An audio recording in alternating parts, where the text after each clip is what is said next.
7:42 p.m. I'll call the February 11th, 2019 meeting of the Water Company Subcommittee of the Advisory Committee to order. First item of business, I do want to get to our minutes from January. I think we all have had a chance to look at them. Let's start with January 10th. Any comments or edits, or are we all set?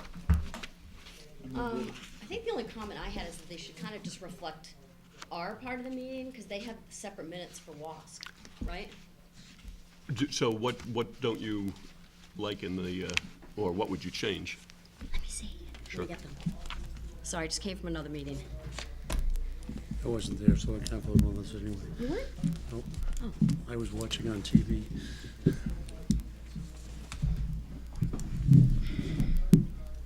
You know what, I have comments on mine. Just want to see if anybody else has anything. Dave, you're all set with that one?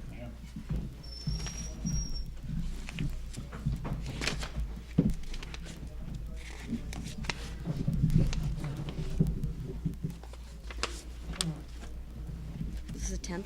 10th.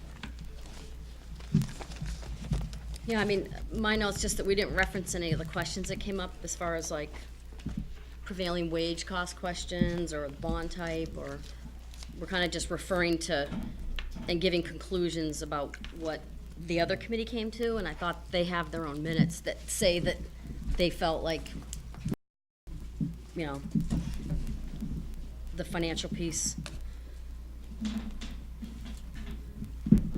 So was go from their standpoint. So I guess I'm clear. Are you okay with the minutes, or you? I'm fine with them, except they don't make any reference to any questions that came up, that we brought up about Well, the it revenue mentions that you type. had the two questions, right? I think it just said that I had a question. All right, do you want to specifically say what your questions Sure, are? That's just fine. regarding prevailing wage. All right, so the subcommittee did not engage in any discussion at the meeting other than two questions from Ms. Claypool regarding, Additional costs due to prevailing wage requirements.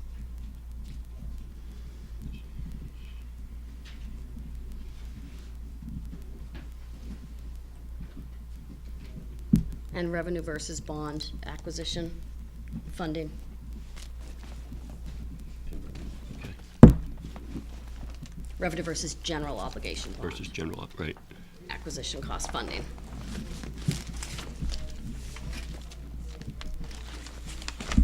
Okay, that, Yep. okay. Is that agreeable? Can we have a motion?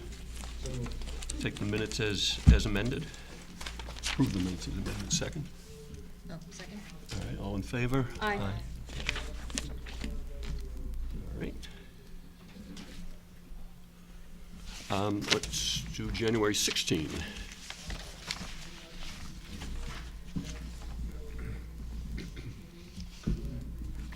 Motion?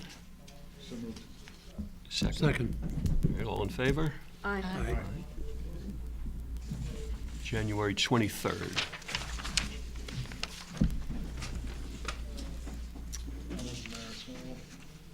Victor, the second paragraph that starts with the Bob Higgins made a PowerPoint. Yes. Should we just, it has, in the second line, it has future concerns. Do we want to say future engineering concerns?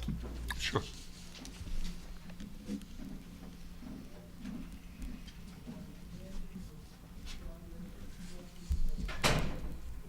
Other comments? Nope. Motion? Move to approve? Second? All in favor? Aye. Aye. I'm abstaining, Victor. Same. You and two. Yep. 29th.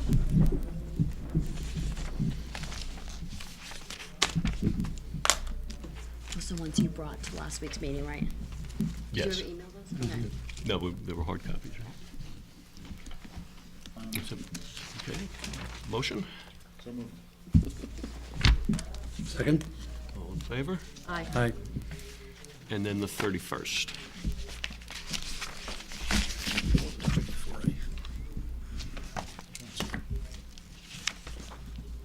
If you could email. Good one. Posted after tonight. Yeah. Motion? So moved. Second. All in favor? Aye.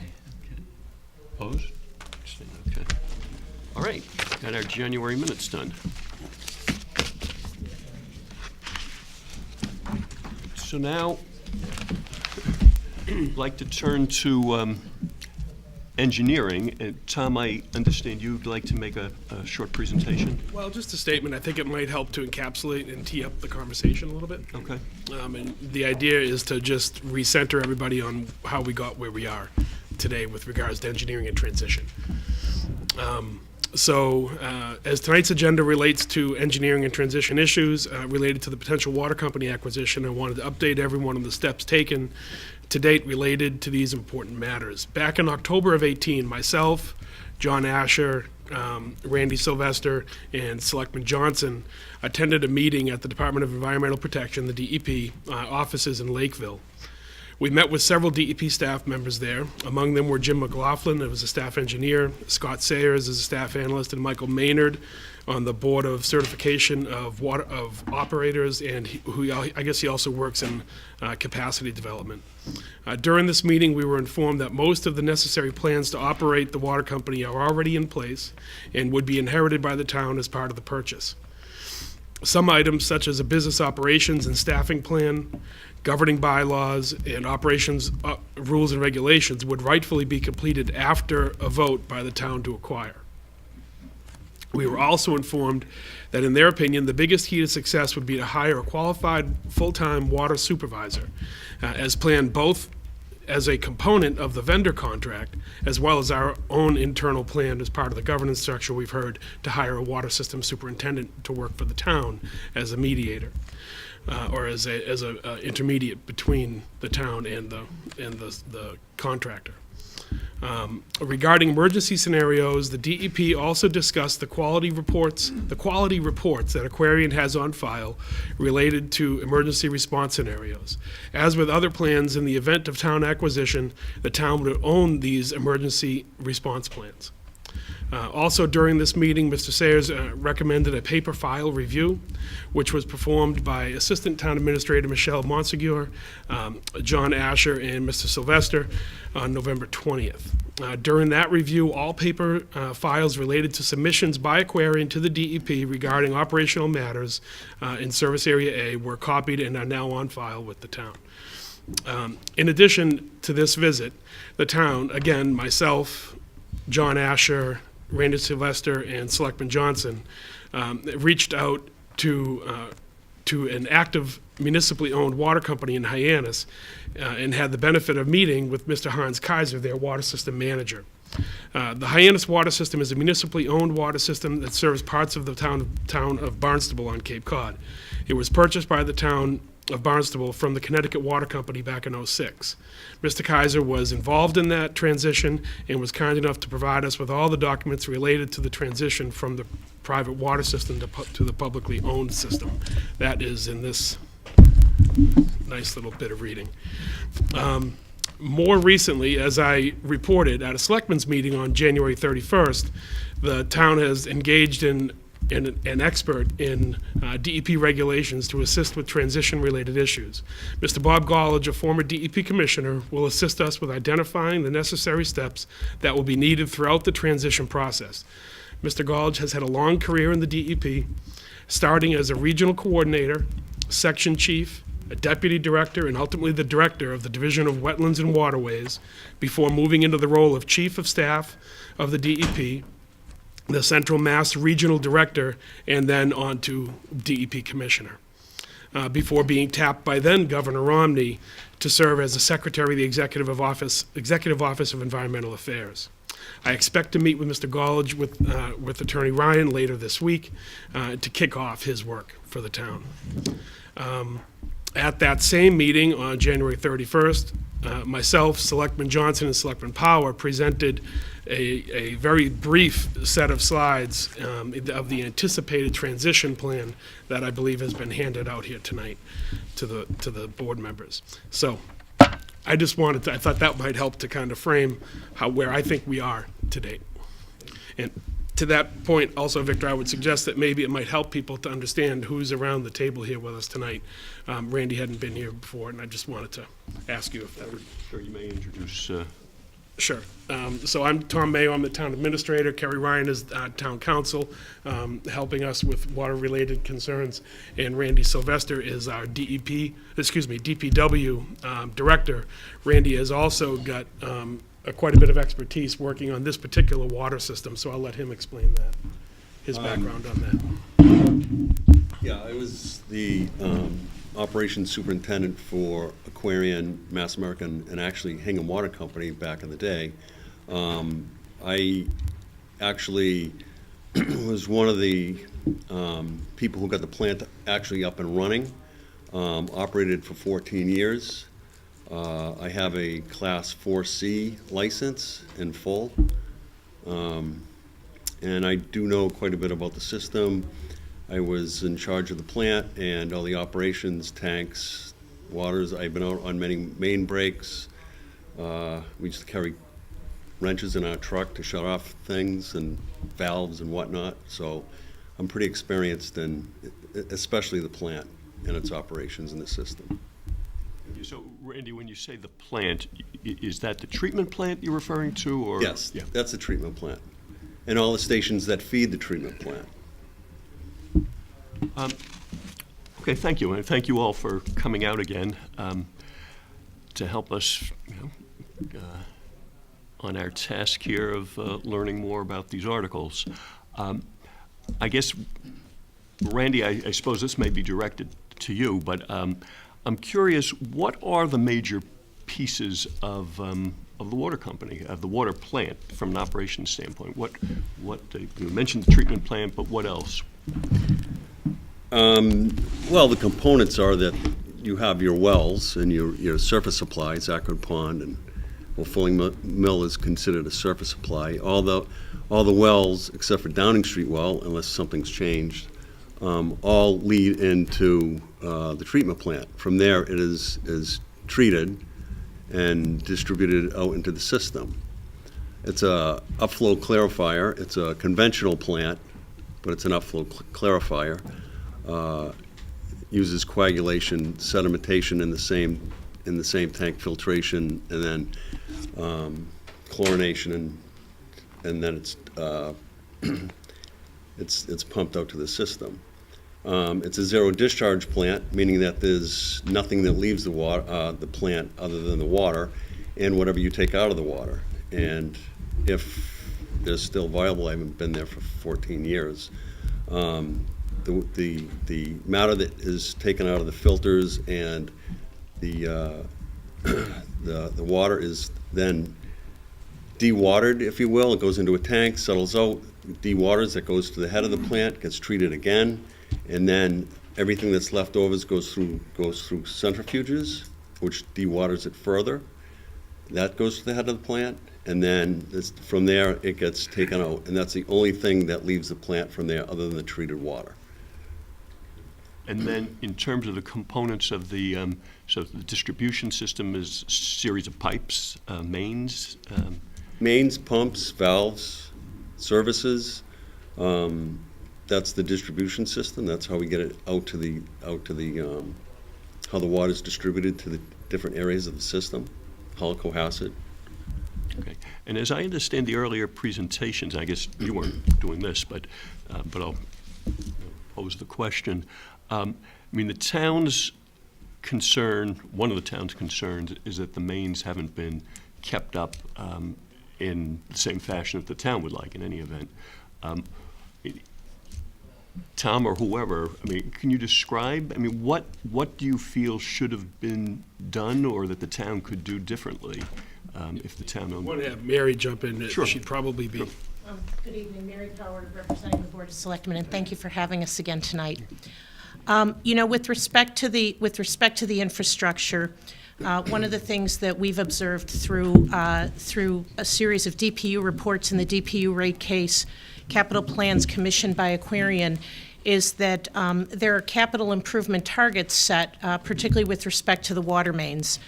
And in fact, Aquarian has commissioned a series of studies over the years. There's approximately 190 miles of pipes in the system. And an Aquarian Commission study recommended that 1% of those pipes be replaced every year, so that it's basically a 100-year replacement cycle. And if you look in the DPU reports, what you can also see is the size and the age of the different water mains. And our system is considered, I think the average age is 64 years. 64 years. You have pipes in Hull that are much smaller. Those were installed at a time when Hull was a seasonal community. And so one of the things that is part of the rate-setting process is that a privately owned utility needs to disclose how much money's been spent in the infrastructure and how much water mains have been replaced. And so if you think about that benchmark of 190 miles and you say 1% a year, that's a little bit under 2 miles. That's about 10,000 feet. What's been concerning to the town is that as we look at grants of location and as we look at the information that's filed as part of the rate case for all of Service Area A, the 5-year, first of all, if you go back to, we went back as far as 2005, it was only in 2016 that Aquarian came close to hitting that 10,000-foot target. And in fact, the track record is that less than 1/3 of 1% has been replaced. In 2007, 0 feet of water mains were replaced. In 2013, about 1,500 feet of water mains were replaced.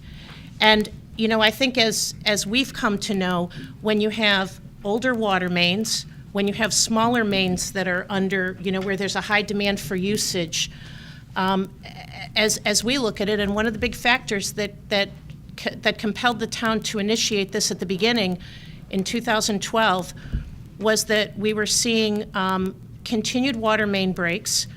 We were getting a lot of complaints from citizens, and we were told by the then owners at the time that, for example, on Union Street, that wouldn't be repaired for over a year, and that we were told, and we've heard this throughout the years, that investment in water mains is a function of our appetite for rate increases. And I guess what was puzzling to the town, and again compelled the study, was that in the late 2000s, there was a 34% rate increase requested, 26 was granted. A couple of years later, an 18% rate increase, 10% was granted. And what we were seeing is that the water mains still were not being replaced at a higher rate. And you know, as we've seen, we keep track here in the town through the engineering department of water main breaks. And when we see water mains that are breaking multiple times, and then we look on, you know, 3 or 4 capital studies commissioned by Aquarian where, you know, going back to 2007, those particular pipes were prioritized for replacement. It creates some concern over the custody, the stewardship of the water delivery system. So the feeling is the town, if it had ownership, would be able to get to the same, the 1% or a year or some other number? You know, again, and you know, what I think Mr. Siegfried showed you last week was that, you know, right now, you know, Aquarian collects just over $13 million from all of the ratepayers in Service Area A.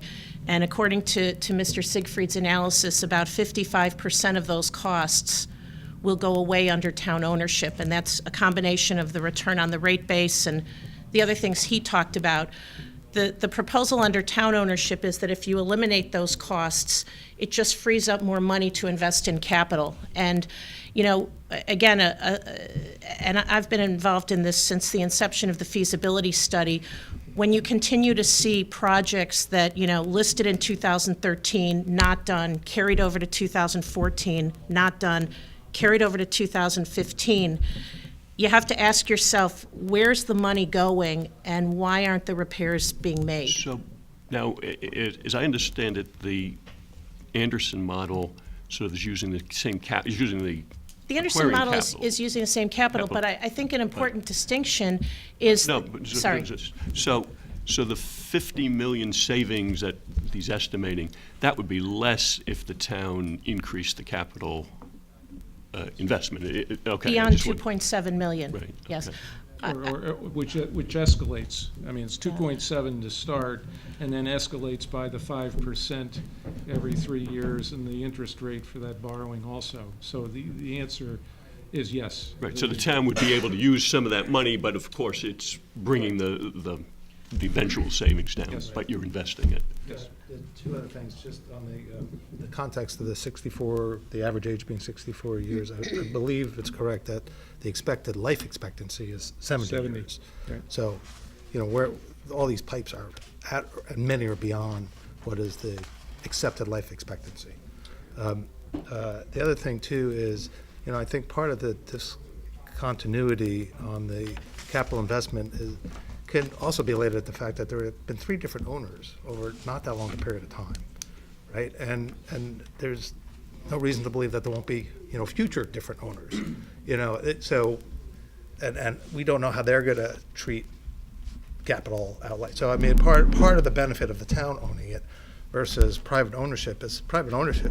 Even if you love Aquarium, they may not own it 5 years from now, right? And we have no control over that. I would also just add with respect to capital spending that, as we know through our town budgeting process, right, we can say what we're going to spend in capital, but then there's a question of what we actually do spend in capital. And it is difficult to see, it's hard to know sometimes what's actually been spent in capital. And, reading some of the documents and You mean seeing. in terms of looking at Yeah. what Aquarium's done? Seeing not- assertions about, spending this much in capital. First of all, I'm not sure if it's Aquarium of Massachusetts or Service Area A. And again, and obviously water mains are only one part of it. There are other aspects to the capital. But the accountability for, when the DPU approves a rate case, they approve charging, $13 million.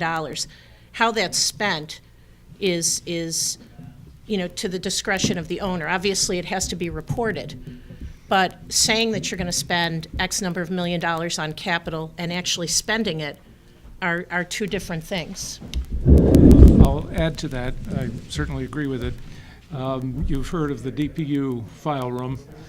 Perhaps you've had a chance to visit, but as one of the exhibits in DPU 1790, the rate case just approved by the DPU 31 October, there is exhibit SCO-2, which is dated 13 April 2017, which lists asset additions since the previous rate case, which was 1143.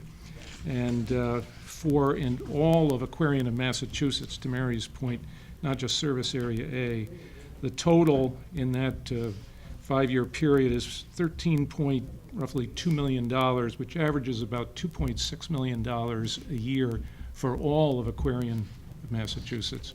That includes water mains and all the things that are listed in a fairly small print spreadsheet that you can access in the DPU file room. The town's also been concerned, I gather from the presentations, about the emergency road openings. What is the town's, and maybe this is for Randy, what is the town's basic road paving program? I mean, how do you set that up? How do you identify roads to be addressed? Engineering mainly does that, and what they do is they've gone out and rated all the roads. They come up with the list of the ratings. They look at several factors. We try to have a 5-year road building schedule. We notify all the utilities. Usually the utilities come in, they'll sit down with engineering, they go through the road building list, so we give the utilities warning to change any mains or any infrastructure that they need to do underground. And then after those meetings, we then set the schedule of the road building schedule, basically, year by year. And it changes constantly. It all depends on whether the utilities can get their work done, when they can get it done. But once we do the road, then there's a 5-year moratorium on that. We don't want the road opened. Once you open a road, it will degrade a lot quicker, and we try not to have that happen. That's hence the moratorium. So that's how it's broken out. That's how we come to a. So when you get the schedule from the various utilities and say, well, we're planning some replacement or need to do a repair, you factor that into your schedule and adjust what you may be planning to do ahead of time? Yeah, we try to work with the utilities as best we can. We bring them in on the 5-year schedule, so they have it up front. They know what we will be doing. Hopefully, they're out there planning their schedule to replace the mains that need to be replaced.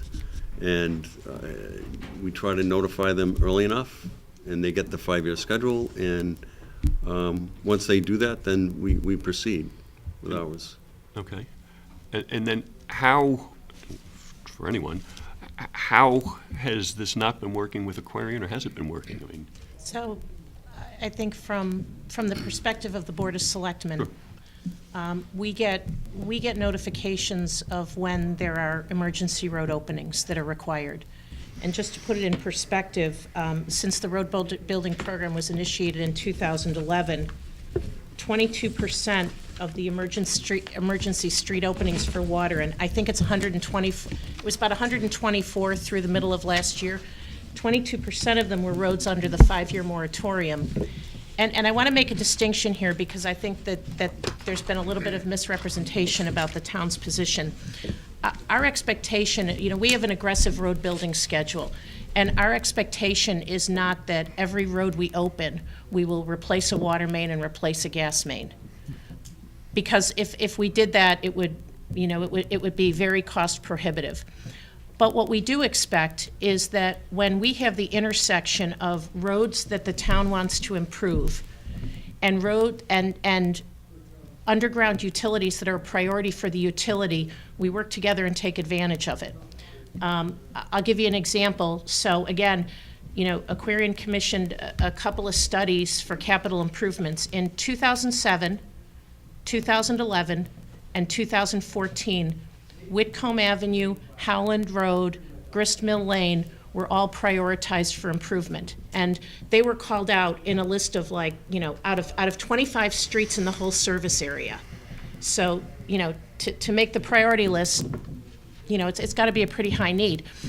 You may recall a few years ago that there were a number of citizens who actually, many of them lived on Whitcomb Ave, who really encouraged the town to increase its investment in road spending.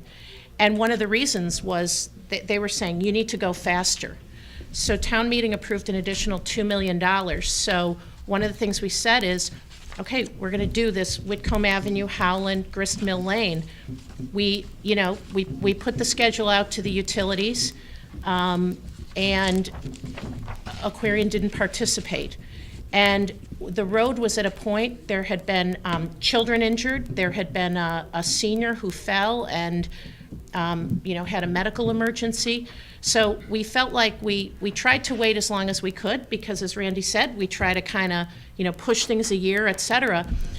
And during this latest rate case, DPU 1790, when some of the water main projects were first proposed for the water main, for the water main program, to our surprise, there's Whitcomb Avenue, which was just paved 2 years ago. And again, this is not a surprise. In 2007, it was a priority. In 2011 and 2014. So I think from the board's perspective, we look and say, we're investing taxpayer money in this road building program. We're not expecting every utility to be replaced, but we do expect that we're opportunistic when we have a shared goal of replacing something. And we have several instances where that hasn't happened. And well, can you characterize those instances, as an unfortunate outlier? Has the company been cooperative on other occasions?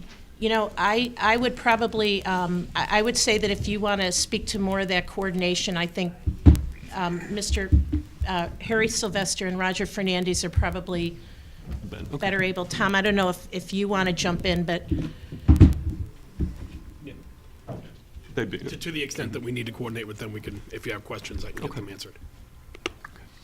I think my feeling, Victor, is that when those meetings occur, and the meetings occur, Aquarian comes in with the list, the town's got the plan, and, you know, the town, and we have a road building schedule, we could provide it for you, where it'll say, like, Aquarian's not gonna do this road this year, Aquarian's not gonna do it. We've bumped some roads sometimes as much as we can, but I think what we haven't been seeing, again, we've had very low investment in the water mains. So it's not that other water mains are being replaced. So There isn't a these- lot of activity. So these are, so when these emergency road openings happen for water purposes, that's because there's some sort of leak or break in the line? Yep. And again, you know, there have been 75 leaks, I think, detected in, you know, through an aggressive leak program in the last year. Okay, so if we have to fix those, that's 75 roads we got to open up. Victor, I don't purport to know how the coordination has gone, but I mean, at least from my standpoint, when we learned that 22% of the road openings have been on roads that are under the 5-year moratorium, that would suggest to me that the coordination is not as good as it could be. Right? That's a pretty, almost a quarter of the openings are on roads under moratorium. How do the other utilities rate, I mean, in terms of having to have an emergency opening or whatever? Do you have? I couldn't give you a percentage. There are some. The gas company's been very cooperative with us. They're actually out there on Main Street right now replacing a main. They know our road schedule, and they've replaced the mains. Anyone that have been needed readily every year. They're out there working on the mains, where we're going to be the next year or in 2 years. They're pretty aggressive that way. And as far as emergency road openings on those streets, there are none, or very few. Okay.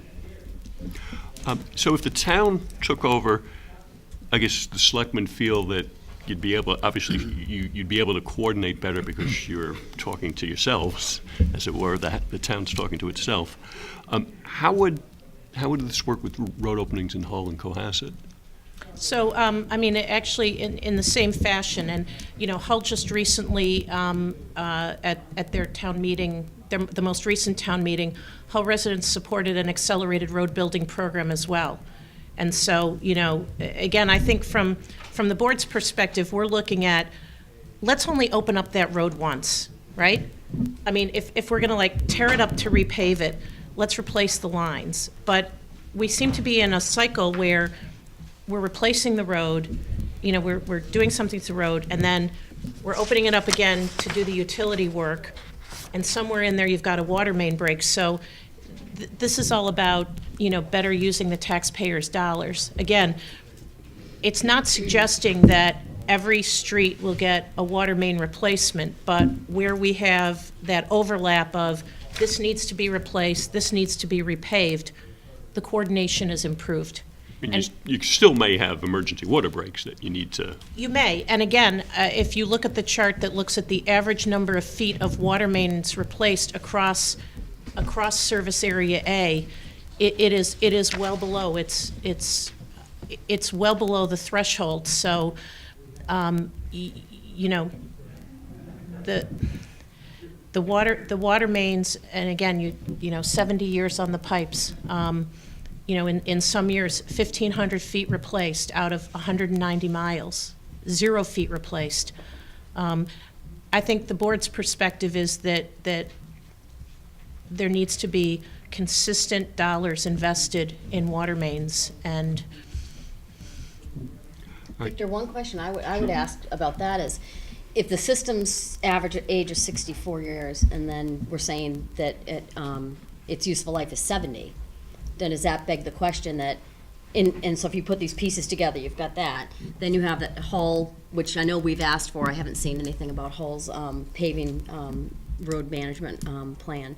But if they have an accelerated program, then if you put those pieces together, is the infrastructure that's being contemplated that the town, the amount of money that's being invested in that, sufficient, because I would think that there's not gonna be enough money and enough in what you've budgeted to be able to keep pace with a system that's that close. So then I say, well, do we wanna be buying a system that's that close to its useful life, which means that it's gonna require huge capital expenditures. And then, like I noticed one on the model, it looks like originally you guys contemplated, was it 3 million capital reserve the first year, but now that's been It's reduced? actually 5, 3 plus 2. Well, but it was if you separate out the 2.5, that's the separate CapEx, it was 3, but then now it's 2.7. So is that a change that was made since the Anderson presentation? Because this is really the town's model updated with the Anderson assumptions. It's not really like the Anderson model. So is that a change that was made subsequent where that was reduced? A couple of answers to your questions. In terms of whether or not the town should purchase the system because it needs so much repair, I think the ratepayers are going to pay regardless. The question is, are you going to pay with the corporate uplifts or not? But it's going to get repaired and ratepayers will pay. The changes in the CapEx assumptions were made by Jim Dondero of Anderson Tax to reflect the presentation from August 13th of last year by Mr. Walsh relative to CapEx for all of Aquarian and Massachusetts. So the numbers that are in the model for the town and Aquarian are the same. Right. And to the point of the chairman's question a little while ago, if that CapEx expenditure from a town perspective were to be increased, obviously that would decrement the savings, the cost differential between Aquarian and town ownership. But you've got a pretty healthy CapEx assumption because the $2 million that was originally contemplated in the town model back in July has since been augmented by a 5% increase every 3 years and an increased borrowing rate. So, as I recollect Mr. Dondero's presentation, by 2048, I think the annual CapEx expenditure is about $3.8 million. Yeah, I was actually not referring to the CapEx piece, but that separate initial day one funding that you guys previously called capital reserve. So I'm saying that, Decremented, as I saw in the Anderson model, it decremented from 3 to 2.7. Just to follow up on that last issue, won't the investment in better infrastructure actually reduce expenses? So it's not a one-to-one Over reduction time, in yes. savings? Yes, right. You also have, could I see SCO2 for a second? I mean, one of the things that struck me is that you're not going to have emergency repairs, right? We all know, like in our household, when a pipe breaks at home and you're calling somebody late at night, you're going to pay twice as much. I think the same thing is true here, and there are. One of the things in the capital spending and in this report, some of the descriptions of the projects were in fact emergency repairs. And you have to ask yourself, if I'm paying $200,000 for an emergency repair, if I had replaced it in the first place, would I be incurring those costs?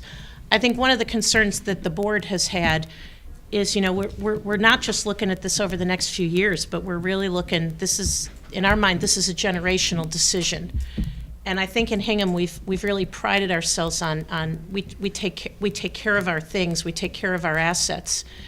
And I think the board's concern is that the longer, in particular, the water mains continue to age and not be replaced on a consistent basis, we really worry that that's going to come home to roost further down the future. So, maybe we have 45 water main breaks this year, and maybe there's a statistic out there that says that's okay. But the indicators to us say that if we don't do something different here, that's going to be a bigger problem down the road. And to your point, Bob, I think a more expensive problem down the road. One thing Roger Fernandez taught us with the road building program is that if you've got a road, if you wait until it gets too deteriorated, you gotta spend a whole lot more money rebuilding it. And so, in fact, if you look at the priorities on our road building, we've prioritized roads that are in what we call fair condition over the roads in poor condition. Because what we found is it's more cost-effective to take the fair road and get it to be an excellent road and not allow it to deteriorate and then rebuild the poor roads. It's a balancing act. Would And you be doing something similar with the water mains? again, I would say if you're waiting until something breaks, that to me seems to be a much more expensive proposition. And again, as we've looked at this, and you know, I'm getting a little bit out of my realm here, but as we looked at it, we read, and Tom's got the binders, there are plenty of capital studies that indicate the priorities for water mains, what should be done, how much money, and boy, there's a lot of repeats in there. There's a whole lot of repeats. I think our view as a town is that, in particular in that first year, we have a really good roadmap of where to prioritize the water mains. And then I think we would probably see doing a capital study of our own to say, you know, what are we going to do with those? And that includes the whole service area. It's not just Hingham, it's Hull. The pipes are older in Hull. Many of them are smaller and are being, the demand and the water that's going through those pipes is significant because of changes in Hull's population and the fact that it's a year-round community. So you would anticipate working with town administrator, DPW in Hull, and I Absolutely, presume Cohasset as absolutely. well? And, you know, I think this is, again, look, we all rise together in this, right? If we're gonna spend $2.7 million in capital and, you know, however much we spend in mains, that's gonna be across the whole system, because if a pipe breaks in Hull, we're all paying for that. And if the assets in, we have assets in Hull that are high priority repairs as well, and it's in our collective best interest. I think it's the board's view that under town ownership, we will be able to put more money into the system, in particular into the water mains, so everybody rises. Yeah, and to John's point earlier, it's inherently less expensive for us to do it versus private ownership to do it, right? That was the corporate uplift, right? The users are paying regardless. Whoever owns it, the users are paying it, right? But what happens, and you know this better than me, John, so, you know, jump in, but, you know, what happens is for the private ownership, it goes into their base, and then they use that to, you know, justify their rate increase, and that's gonna have their profit in it, right? So there's gonna be additional corporate costs built for every dollar spent on capital.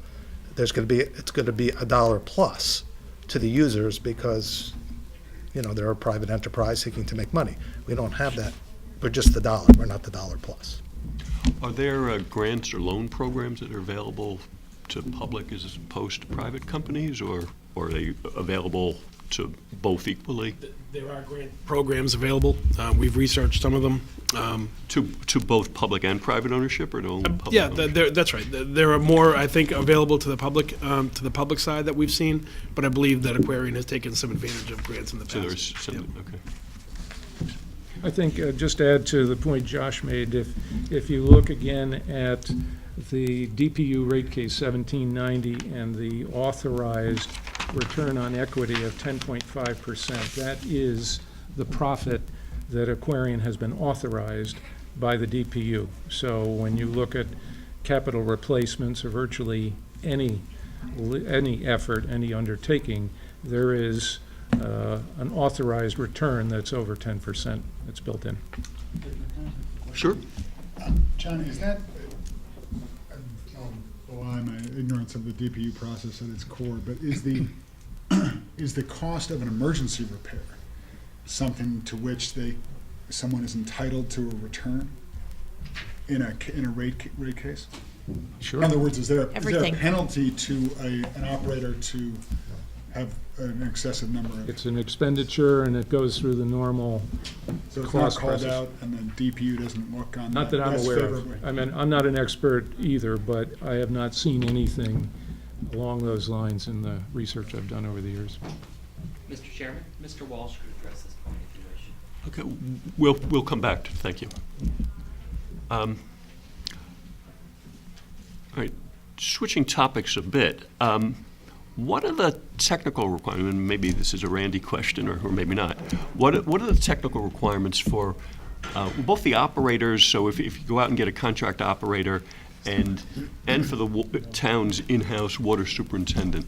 I mean, you spoke of certifications. What professional training expertise do these folks need? They're supposed to have a water treatment plant operator's license. There's actually two sides of that. There's one for operations or treatment, and then there's one for distribution. So when I actually received mine, there was a combined license at the time, and that's what I received. So I have a 4C. So I have the distribution and the treatment. Now you have to take courses or whatnot, and you can get 1, 2, 3, or 4 C or T as it is. And the systems are rated. DP says that, okay, this system is a class 3. I think we're class 3 treatment, and a class 3 distribution system, and class 4 treatment. At least that's what it was back when I operated. And then an operator there's two types of licenses. One in training, which you can take the test and get the certification, but it's not a full license. And then in order to get the full license, you need to operate the plants for a certain amount of time, and then it becomes a full treatment operator's license. The operator in charge should have the class which is designated, which is a class 4T, and at least the operator in charge should have that license. There's one person that has to have the license.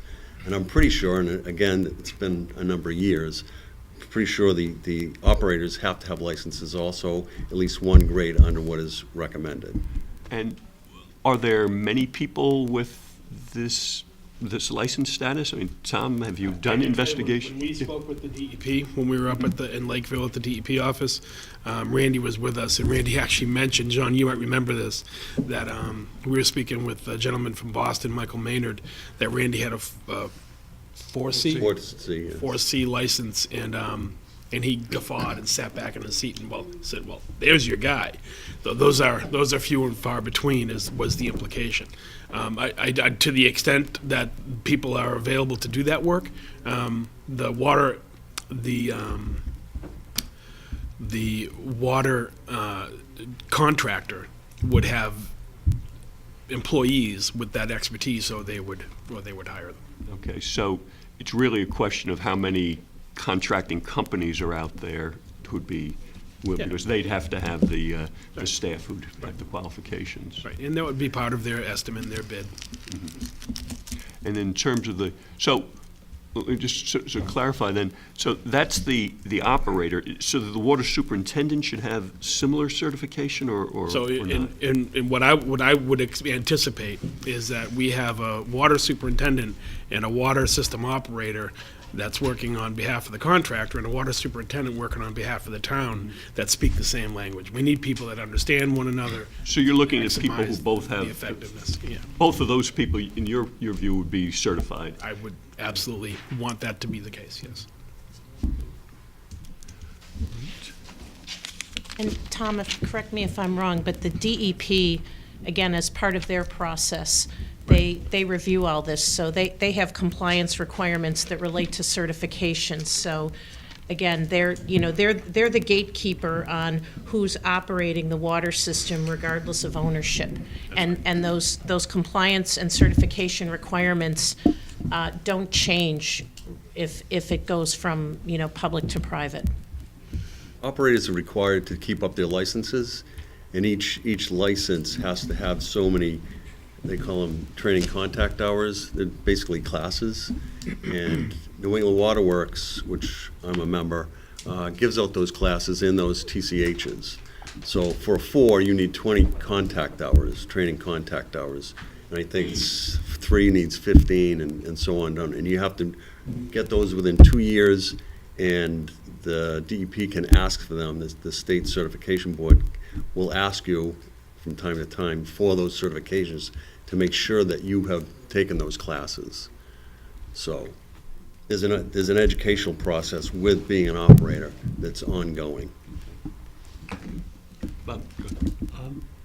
Question that occurred to me since last week when we were talking about operations was, I understand that the proposal is to have a contract operator.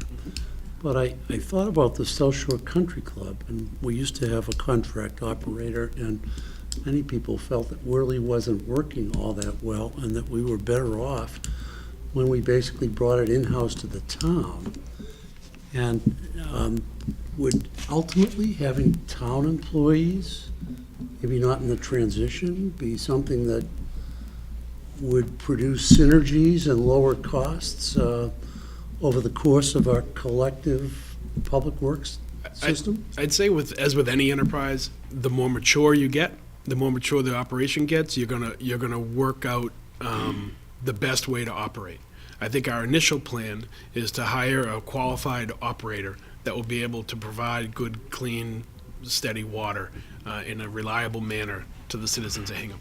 And, over time, as that process and that governance process and the engineering process starts to get fine-tuned, I think you might see changes. That's up to the Board of Water Commissioners and working with the DEP to help find the optimum operational process. So you think that by having a contract operator, at least initially, that the transition would be more seamless, if you will? Right. Well, I can tell you, Bob, that you don't want me running your water company, right? Well, I think Randy. We want people maybe like Randy's a pretty good guy. certifications, and they're out there, so. In terms of issues like responding to drought or even leak detection, I mean, a company like Aquarian, which has other affiliates and presumably a large staff to draw on, and has been doing this for a while, I mean, do you see that the town would have a learning curve to come up to that perhaps would So- be a hindrance? I think I think the reason that the board, there are many reasons that the board supports outsourcing operations to a water system expert. And one of those is with these larger companies, there is expertise in some of those things. With respect to new technologies, with respect to things like leak detection, being a partner with water supply management. I think that, again, that was one of the reasons that compelled the board to look at a qualified water system operator. And I would add to that you don't always have to own it, you can buy it. So, I mean, there are services that you don't necessarily have to permanently have on staff. You can go out and, under contract for what you need. Hyannis talked about that, right? I mean, didn't the guy from Hyannis talk about Yep. whenever Yes, he they did, needed a that's right. specific expertise, they would just go out and contract for that expertise. So they're out there. For example, Ty and Bond, they, when we talk to them, they don't run water systems, but they consult to water systems really, of all different sizes. So, you have that flexibility. Again, I think as the board was looking at this, we said, what do we do in the initial, with respect to operations, what do we do in the first 3 years? As Bob said, what will provide the most seamless transition and give us a chance to see what the opportunities are? Again, we're kind of unique in that we have sewer, we have electric. So with respect to governance and operations, there are a lot of different permutations or combinations that might make sense. You could put your electric and water under one house. You could put all your utilities. You could combine water and sewer. I think we would want to make sure that we as a town had the time to consider the pros and cons of those and what would be most advisable for all of the ratepayers. Questions on engineering? Yeah, go ahead, Dave. Can I go back a little bit to the capital investment question? In your looking over the landscape, is there something inherent in private ownership that leads to underinvestment in capital? No, actually, I think there's an incentive to invest in capital significantly, because you're going to get paid for it. Admittedly, with the lag, absent an annual capital surcharge that's now been approved by the DPU was $17.90, you're going to get paid for that. So if the objective is to maximize return for shareholders, you would expect to see significant and consistent capital investment. And the history that shows that hasn't been the case, that Selectman Power just alluded to a while ago, at least based on the testimony of the previous Aquarian operations manager in December 2011, really boiled down to we aren't doing it because the ratepayers don't have an appetite for rate increases. Victor, I don't know if this is a question that kind of then crosses into transitional costs. I don't know if that's the next topic, but just looking at the Tata and Howard study, which is what, from '07 and then updated in 11 and 14. Yep.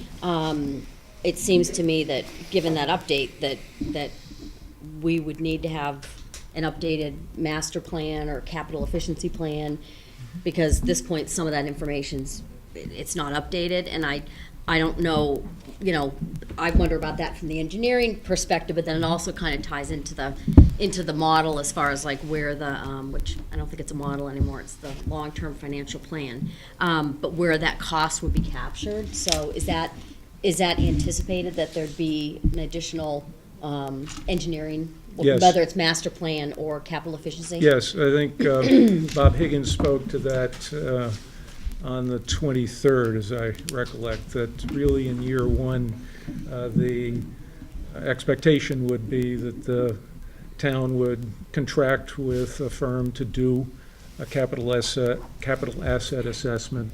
Probably costs $50,000 or so in terms of the available cash to pay for that, there's certainly that, and then some in terms of the modeling that's been done. So the answer is yes, update it and do it. So that would year be one. in the like other transaction costs or something? Sure. And you're being told that would be about 50K? That's our understanding and from our discussion with the Hyannis water supervisor, right? Sure. Thinking about that, as I recall, there's an idea to have the operations management, a capital vendor potentially to be doing the kind of main replacement work.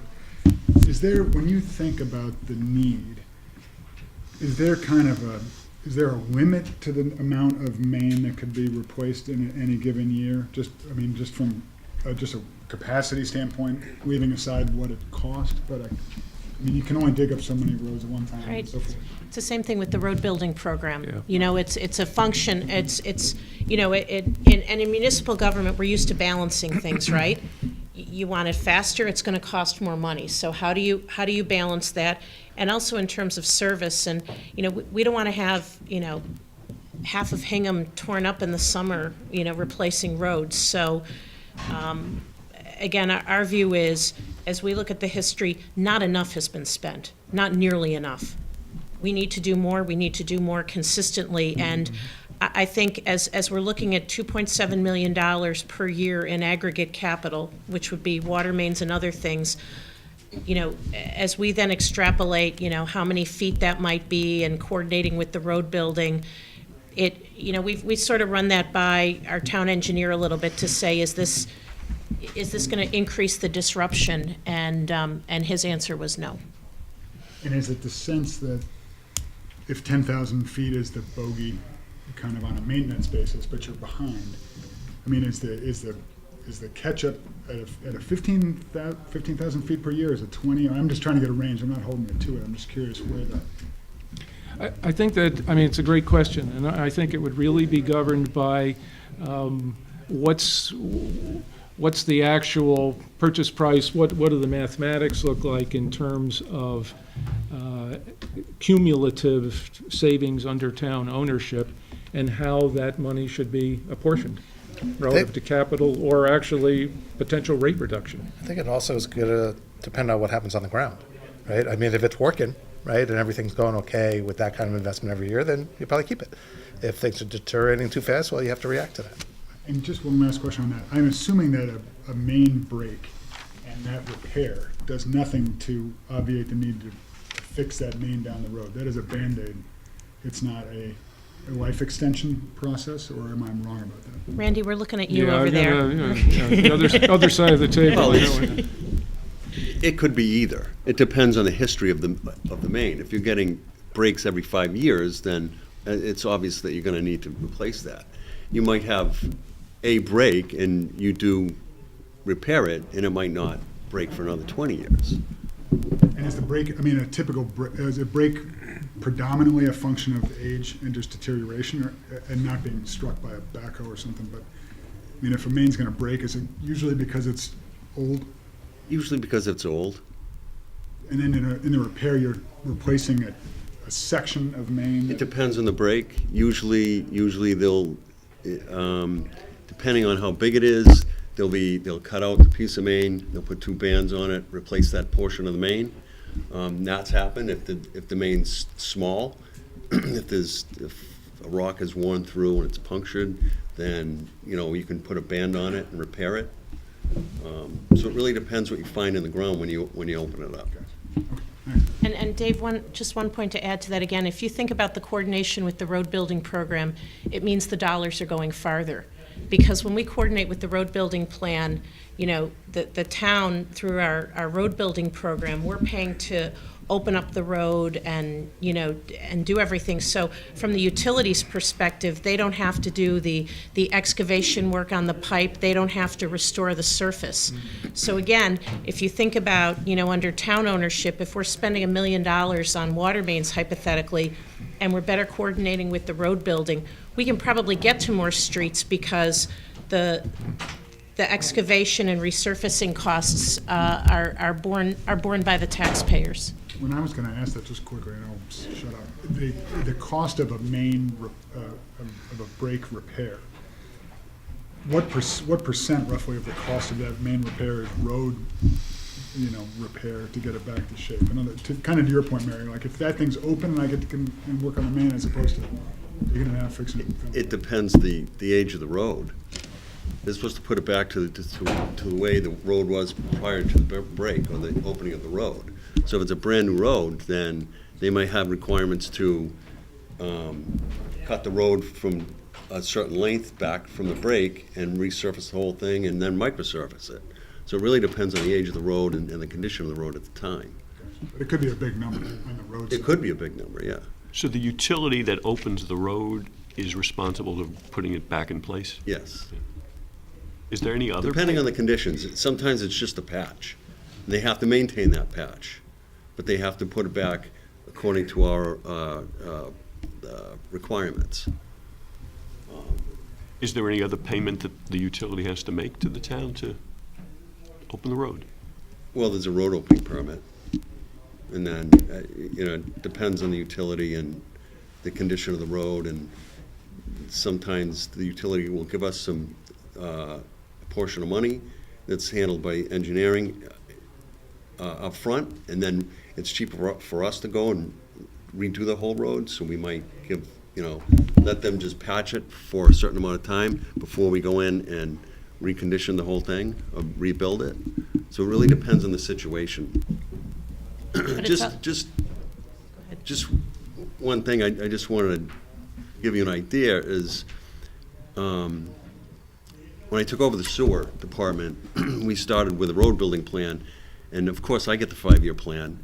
So what we have done, and we'll go out, and we have what's called an I&I program, inflow and infiltration, to find out what water's coming into the system that we're paying for.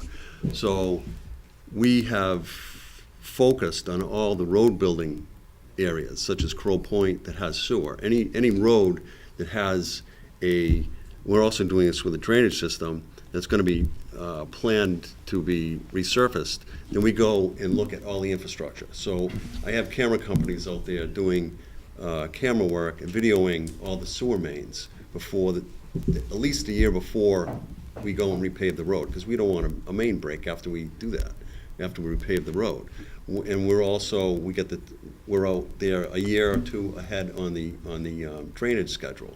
So I have them out there videoing all the drainage. We're checking all the catch basins, all the structures. So if any work has to be done, we try to get that done prior to rebuilding the road.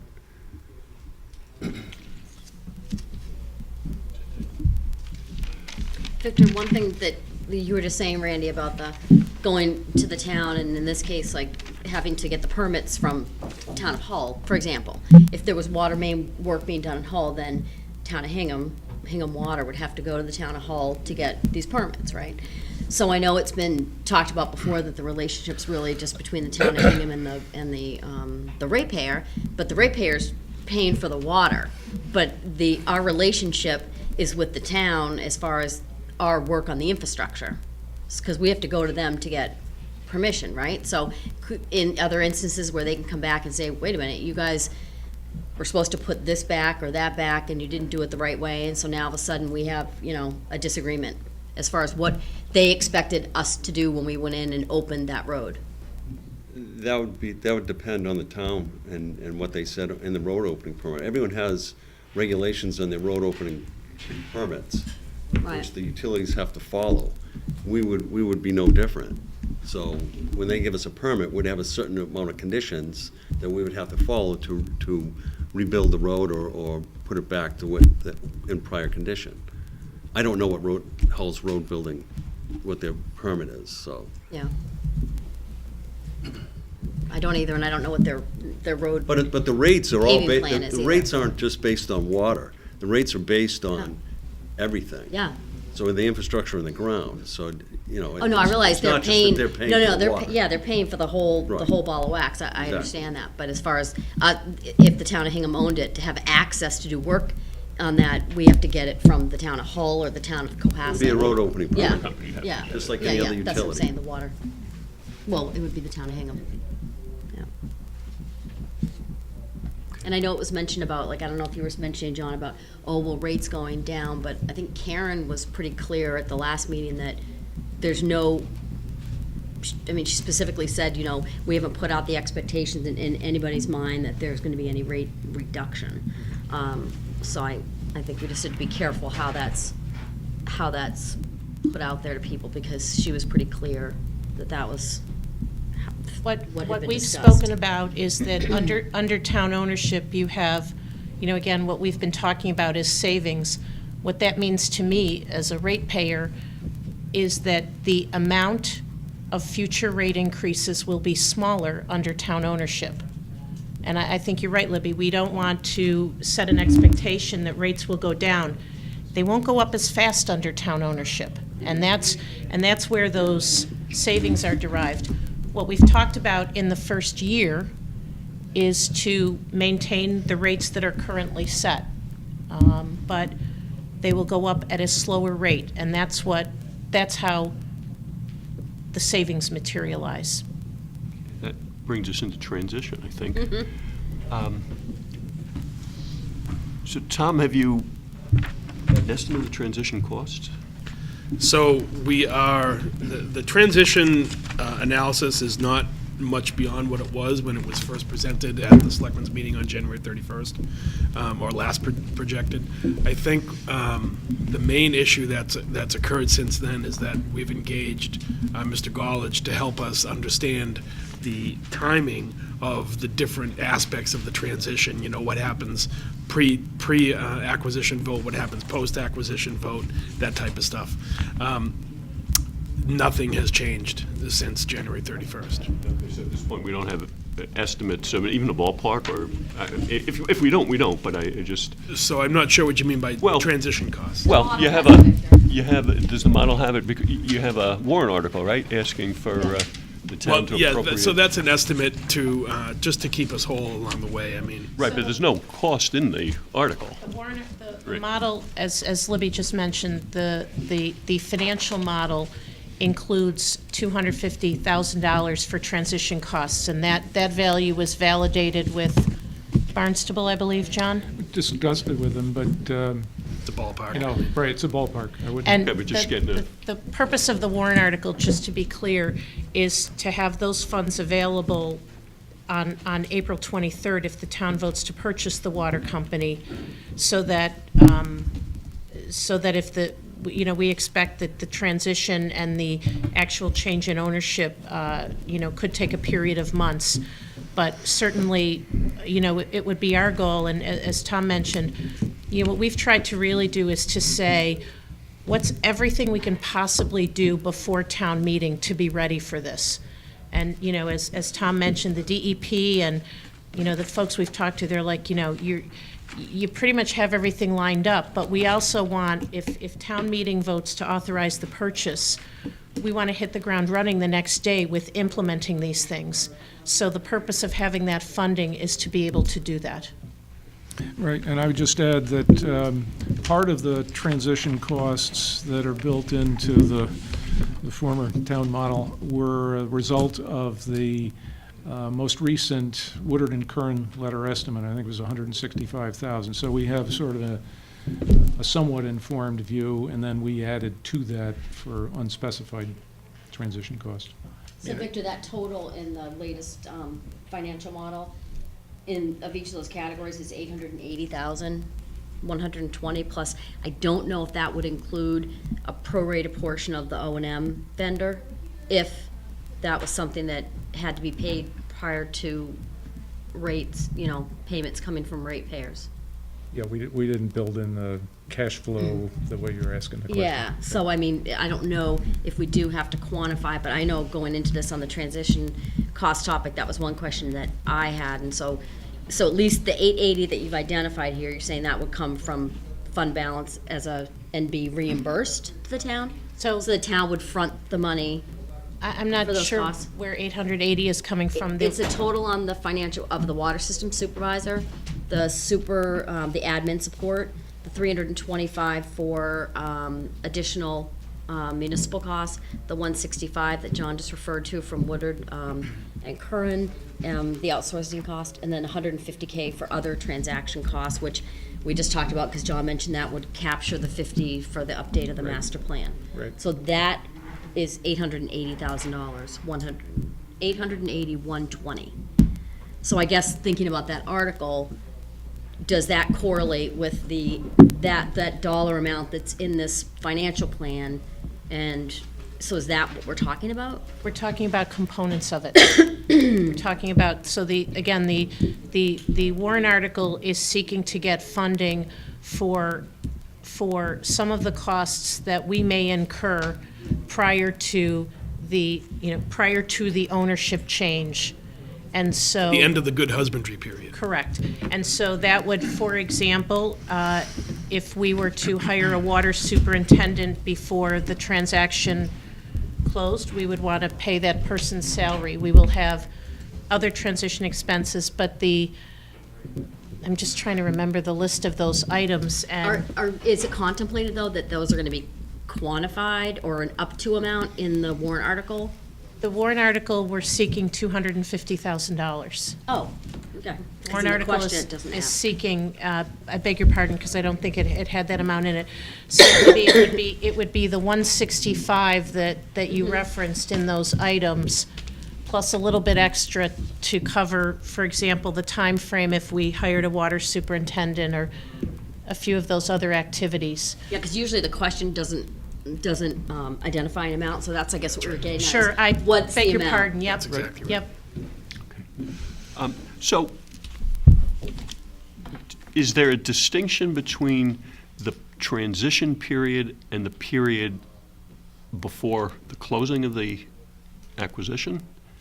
I'm Or is using, that the- I think we're using or that using- terminology Interchangeably, okay. interchangeably, yes. And then, all right, so can you speak more to the good husbandry period? I mean, is that a statutory requirement, or, I mean, what? I think I can Counties. handle that All one, right, Victor. thank you. Thank you. So under Section 11 of Chapter 139 of the 1879 statute, what the town receives is the corporate property and all the rights and privileges and the franchise of the Hingham Water Company. In effect, they get everything. And so what the courts have done is several purchases under these statutes. There were over 100 of these statutes in the 1800s. And so almost every municipality has already exercised their rights under these statutes. We're one of the last ones that has done this. So there is some good case law out there to give us the path of, well, how do you do it? And one of the things both the court and the Department of Public Utilities has made clear is that there's something called good husbandry. What that means is the purchase of the water company would actually take place at the town meeting vote. The statute requires that it be a 2/3 vote. So if at town meeting, there's a vote of 2/3 to buy the water company, at that point, the town owns the water company. From that time forward, Aquarian has what's called a good husbandry requirement. The good husbandry requirement is that it has to continue to operate the water company, and it has to work with the town in order to transfer an operating water company. And so I think there's some impression that somehow the company winds down and it all stops, and then the town has to step in and start everything up and fund everything. It doesn't work like that. All of the accounts, all of the assets, everything has to remain in place. And when the town steps in, and that would be whenever the closing occurs, the closing, there's going to be a lot of documents that have to be dealt with when you purchase a company like this, all the assets. You've got vehicles that have to be transferred. You've got property that has to be transferred. You've got licenses that have to be transferred, et cetera. So all those things take place, and both the courts and the DPU have recognized that and have obligated the water company, continue to operate, don't make any major transaction that the town does not approve. So in other words, once the town purchases it, you basically do step into an oversight role, but what the courts do is say, listen, water company, don't try to do anything major, but maintain it, maintain your insurance, maintain your operations, maintain all the things you've got to do to make sure the water's safe and that the ratepayers, the citizens, are getting clean, safe water, and work with the town to do the transition. So that's the time of good husbandry, and then the town and the water company would work together to get the exact day when, the town will actually physically be handed the keys and take over. But that's a smooth transaction. It's not like one stops and then you have to start fresh. That isn't what happens. And is there an estimate of how long this transition period lasts, or? The courts have basically, it appears that it's several months, and I don't know, is that 6 or is that whatever? Part of that's going to depend on the complexity, the amount of cooperation, and a lot of factors. But the courts are well aware of if there's problems, they've dealt with them before. If you have to run into court because there's a problem, somebody's not cooperating, that's something the courts have dealt with. So that's not going to be a new issue for them.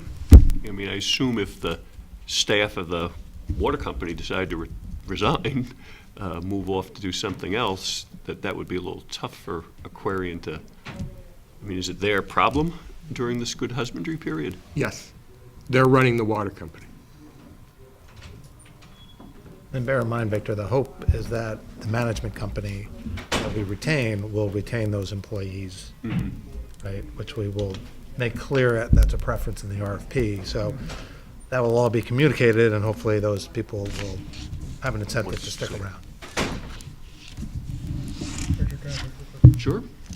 Kerry, in that good husbandry period, given that this transaction has taken place elsewhere, when things have gone sideways or not worked out well, what has typically been is there a kind of a predominant issue that's come up in that period? I don't know if there's a predominant issue, but what happens what's happened in the past is it happens very quickly.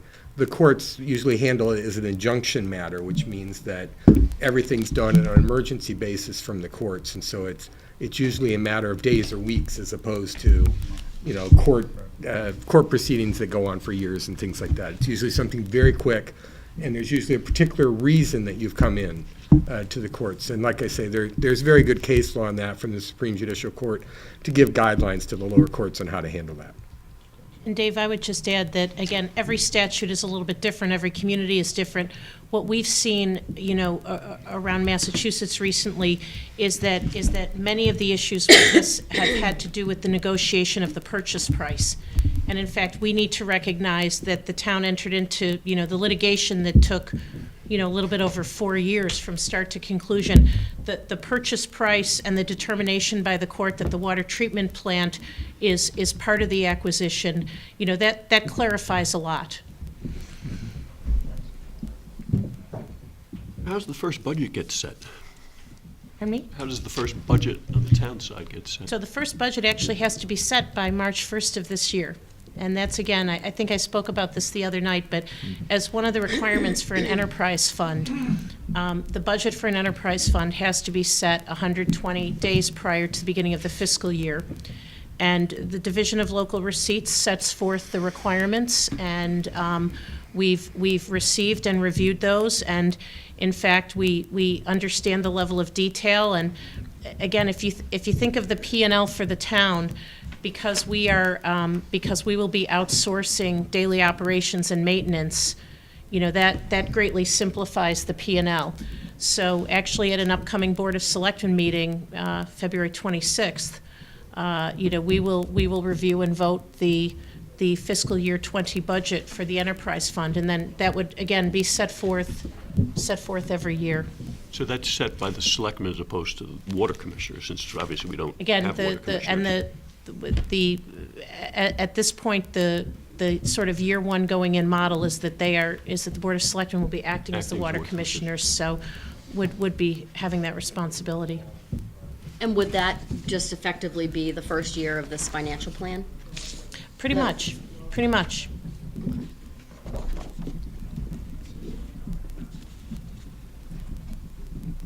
So what about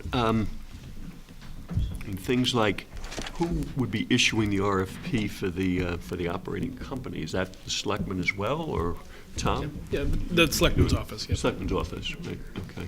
And you issued some back in the summer. Would you be working off that model, or?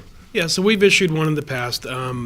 We were hoping for a different response. We got no responses from the issuance of that RFP. We reached out to some of the people that we'd sent it to ask why, and they were concerned. We asked for a 1-year contract, and we were told that that's not something that those companies are interested in. They wanted a 3-year contract. They wanted to be able to see the plant, all the documentation, the records, probably in Bridgeport, et cetera, do a deep dive in terms of understanding what would need to be done in order to provide a binding bid. But, So if the town voted to acquire, then during the good husbandry period, we'd have access to those Yes. records that related to the system? Yes, the town would. And our thought is, again, with the expert we just hired, that, we would actually, with the information that we've received from our friends in Hyannis, and with his expertise, our plan would be to actually craft an RFP that could be issued in pretty short order after the acquisition. Another thing we heard from some of the vendors is that the process for them of preparing a response to a proposal of this nature is a significant time investment.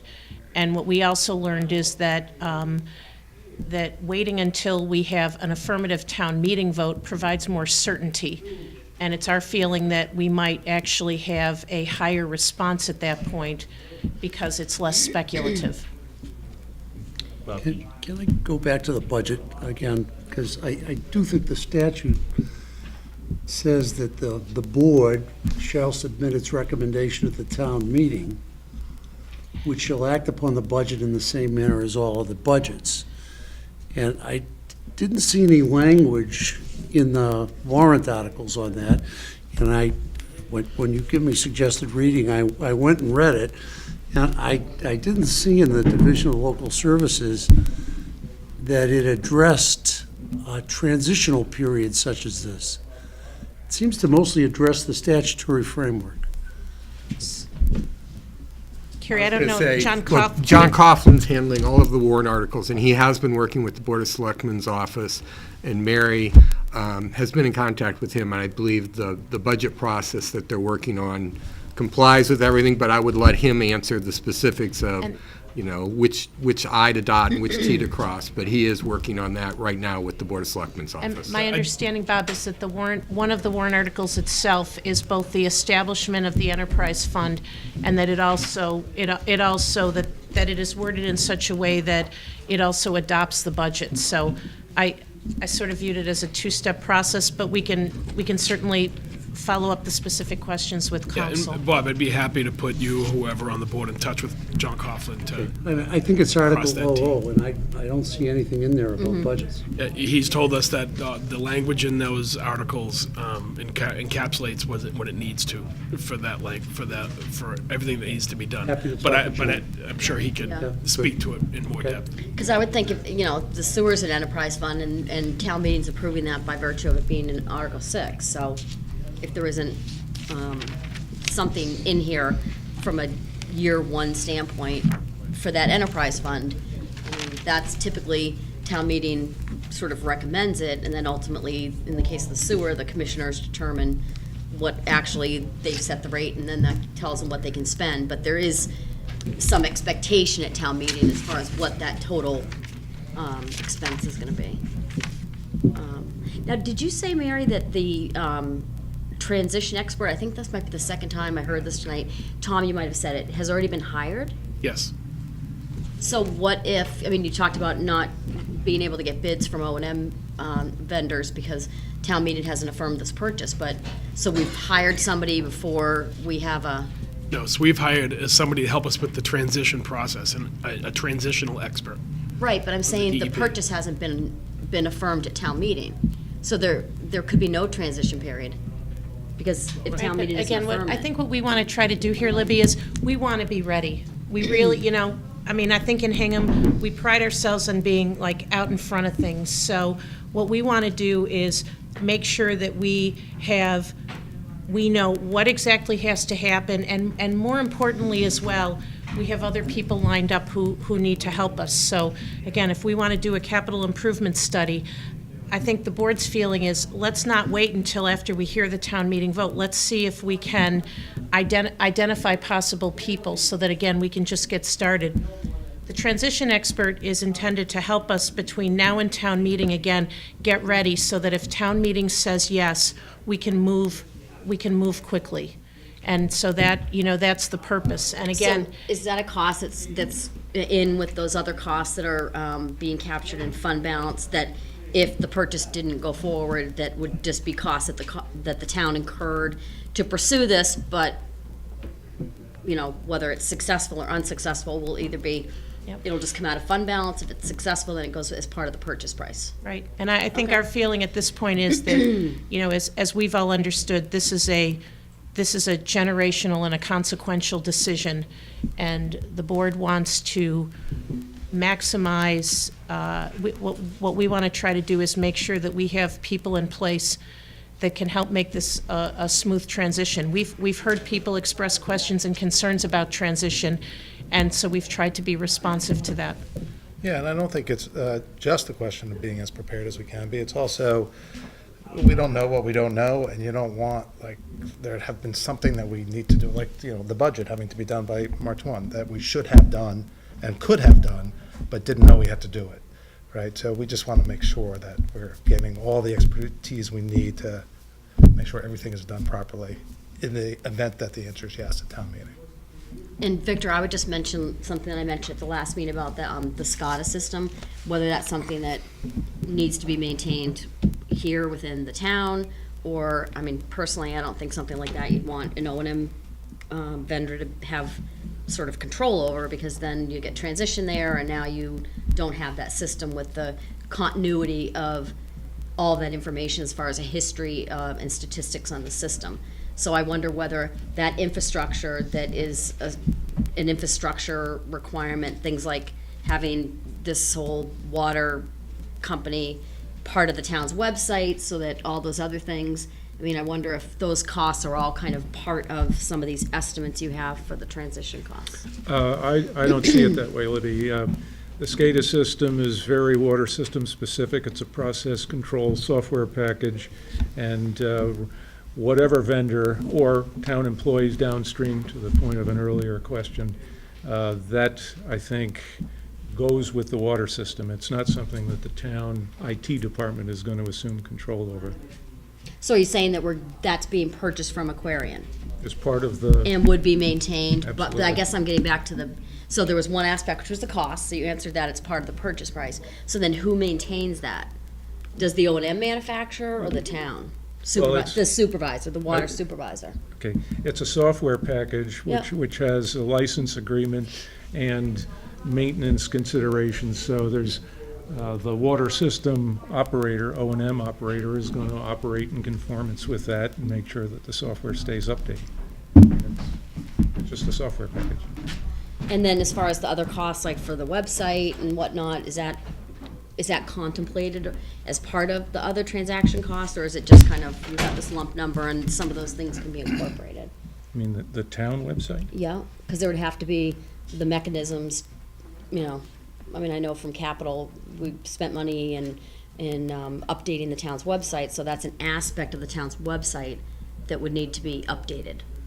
Because now all of a sudden you have information about this water company and all, the kind of same things would go when you look at Hingham Municipal Light, or, you know, you see information about the system, and in this case, it would be a department.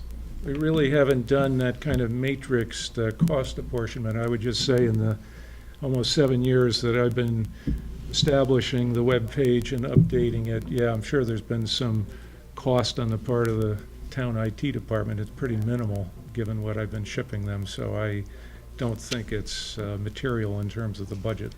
Yeah, I'm just want to make sure it's being contemplated, because it's obviously a whole new department that would need a whole new payment system and whatnot to be set up.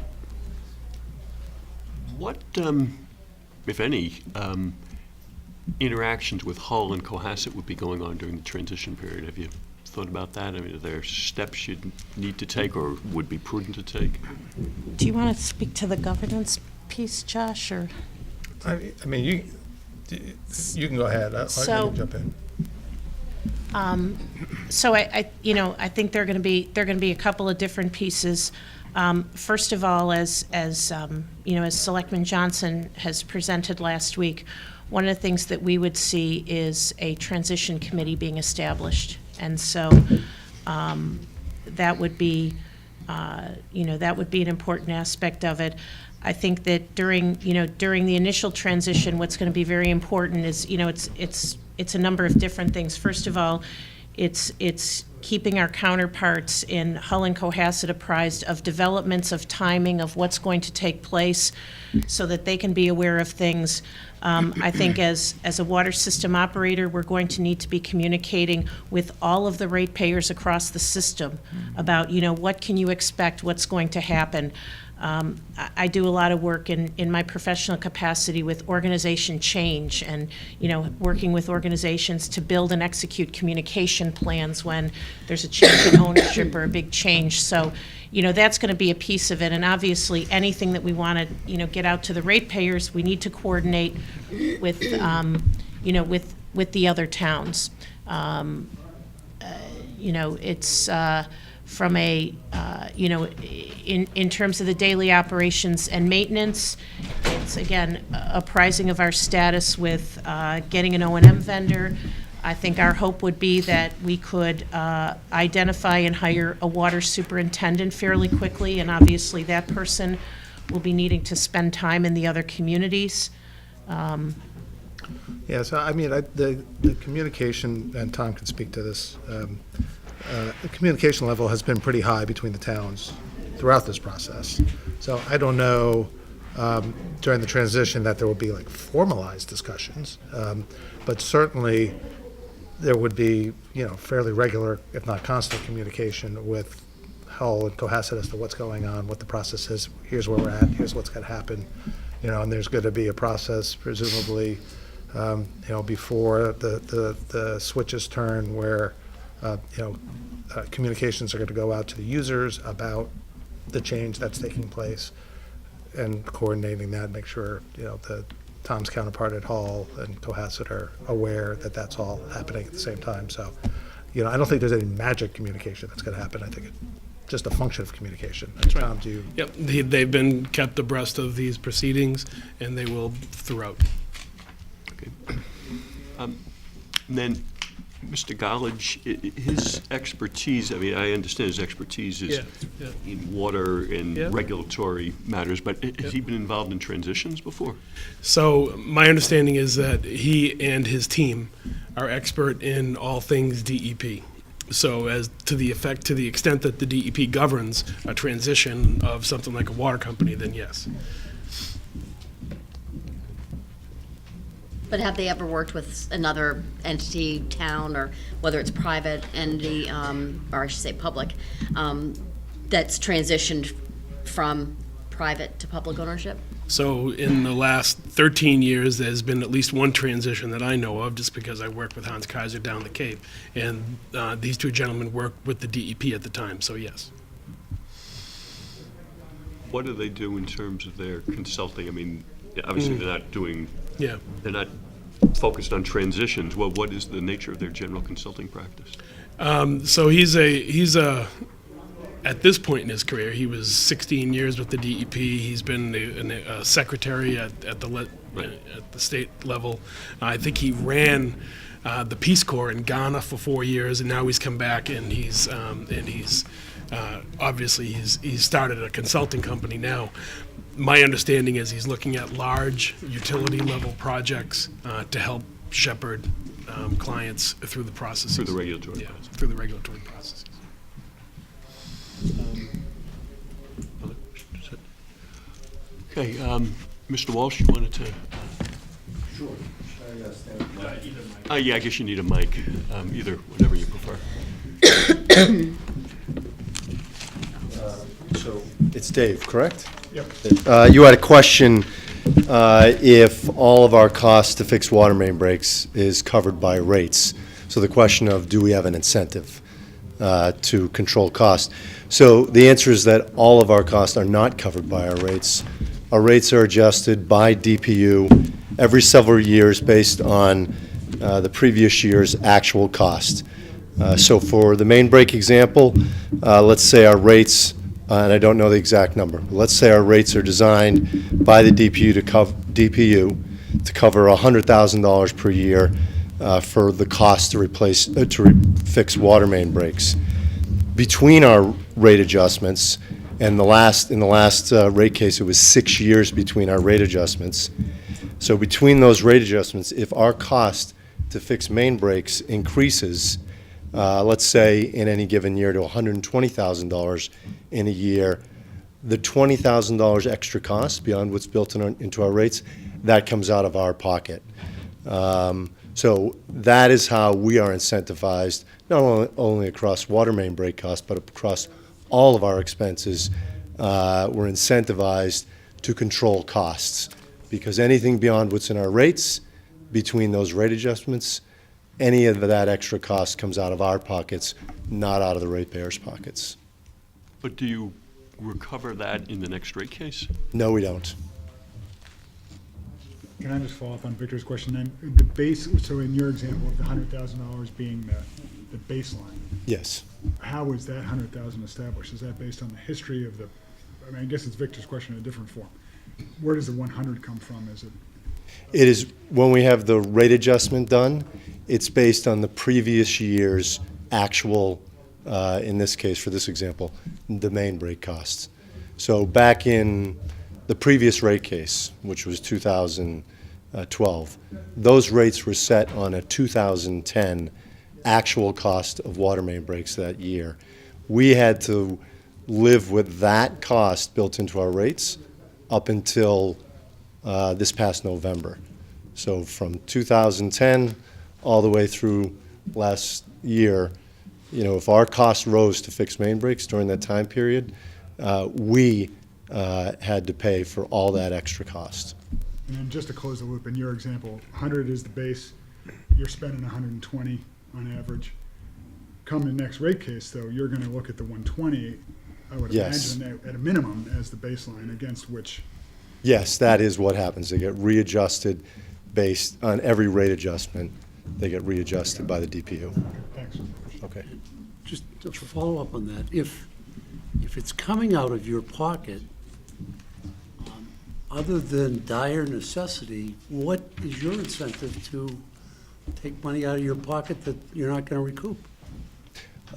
For like main breaks? Yes, Well, we have you have to do it.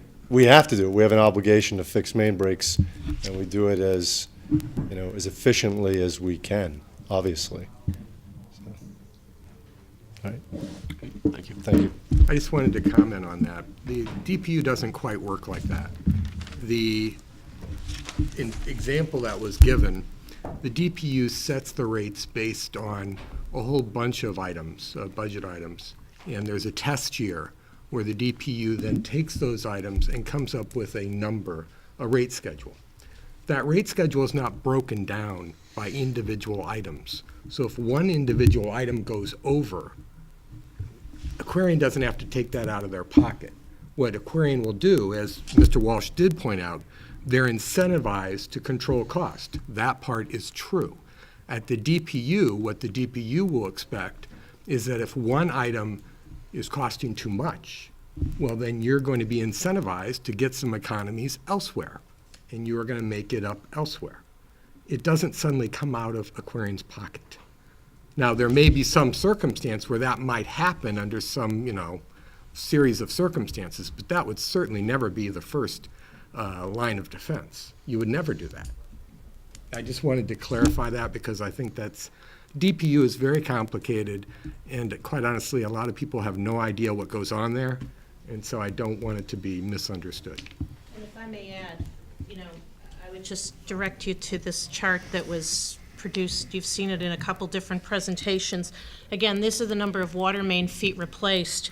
And if you look in 2016, the number of feet was like 4 times higher than the last 10 years. This was the test year. This was the basis for the future rate increases. Well, how is, Test year identified Yes. in advance? Yes, it's a particular 1 year. And when the private water company such as Aquarian comes in for rate increases, that's completely in their control. Nobody forces them to come in nor asks them. They make a decision to come in for a rate increase, and they do. In Mary's case, though, of 16 there, was it common knowledge on December 31st, 2015, that 2016 was going to be the measurement year?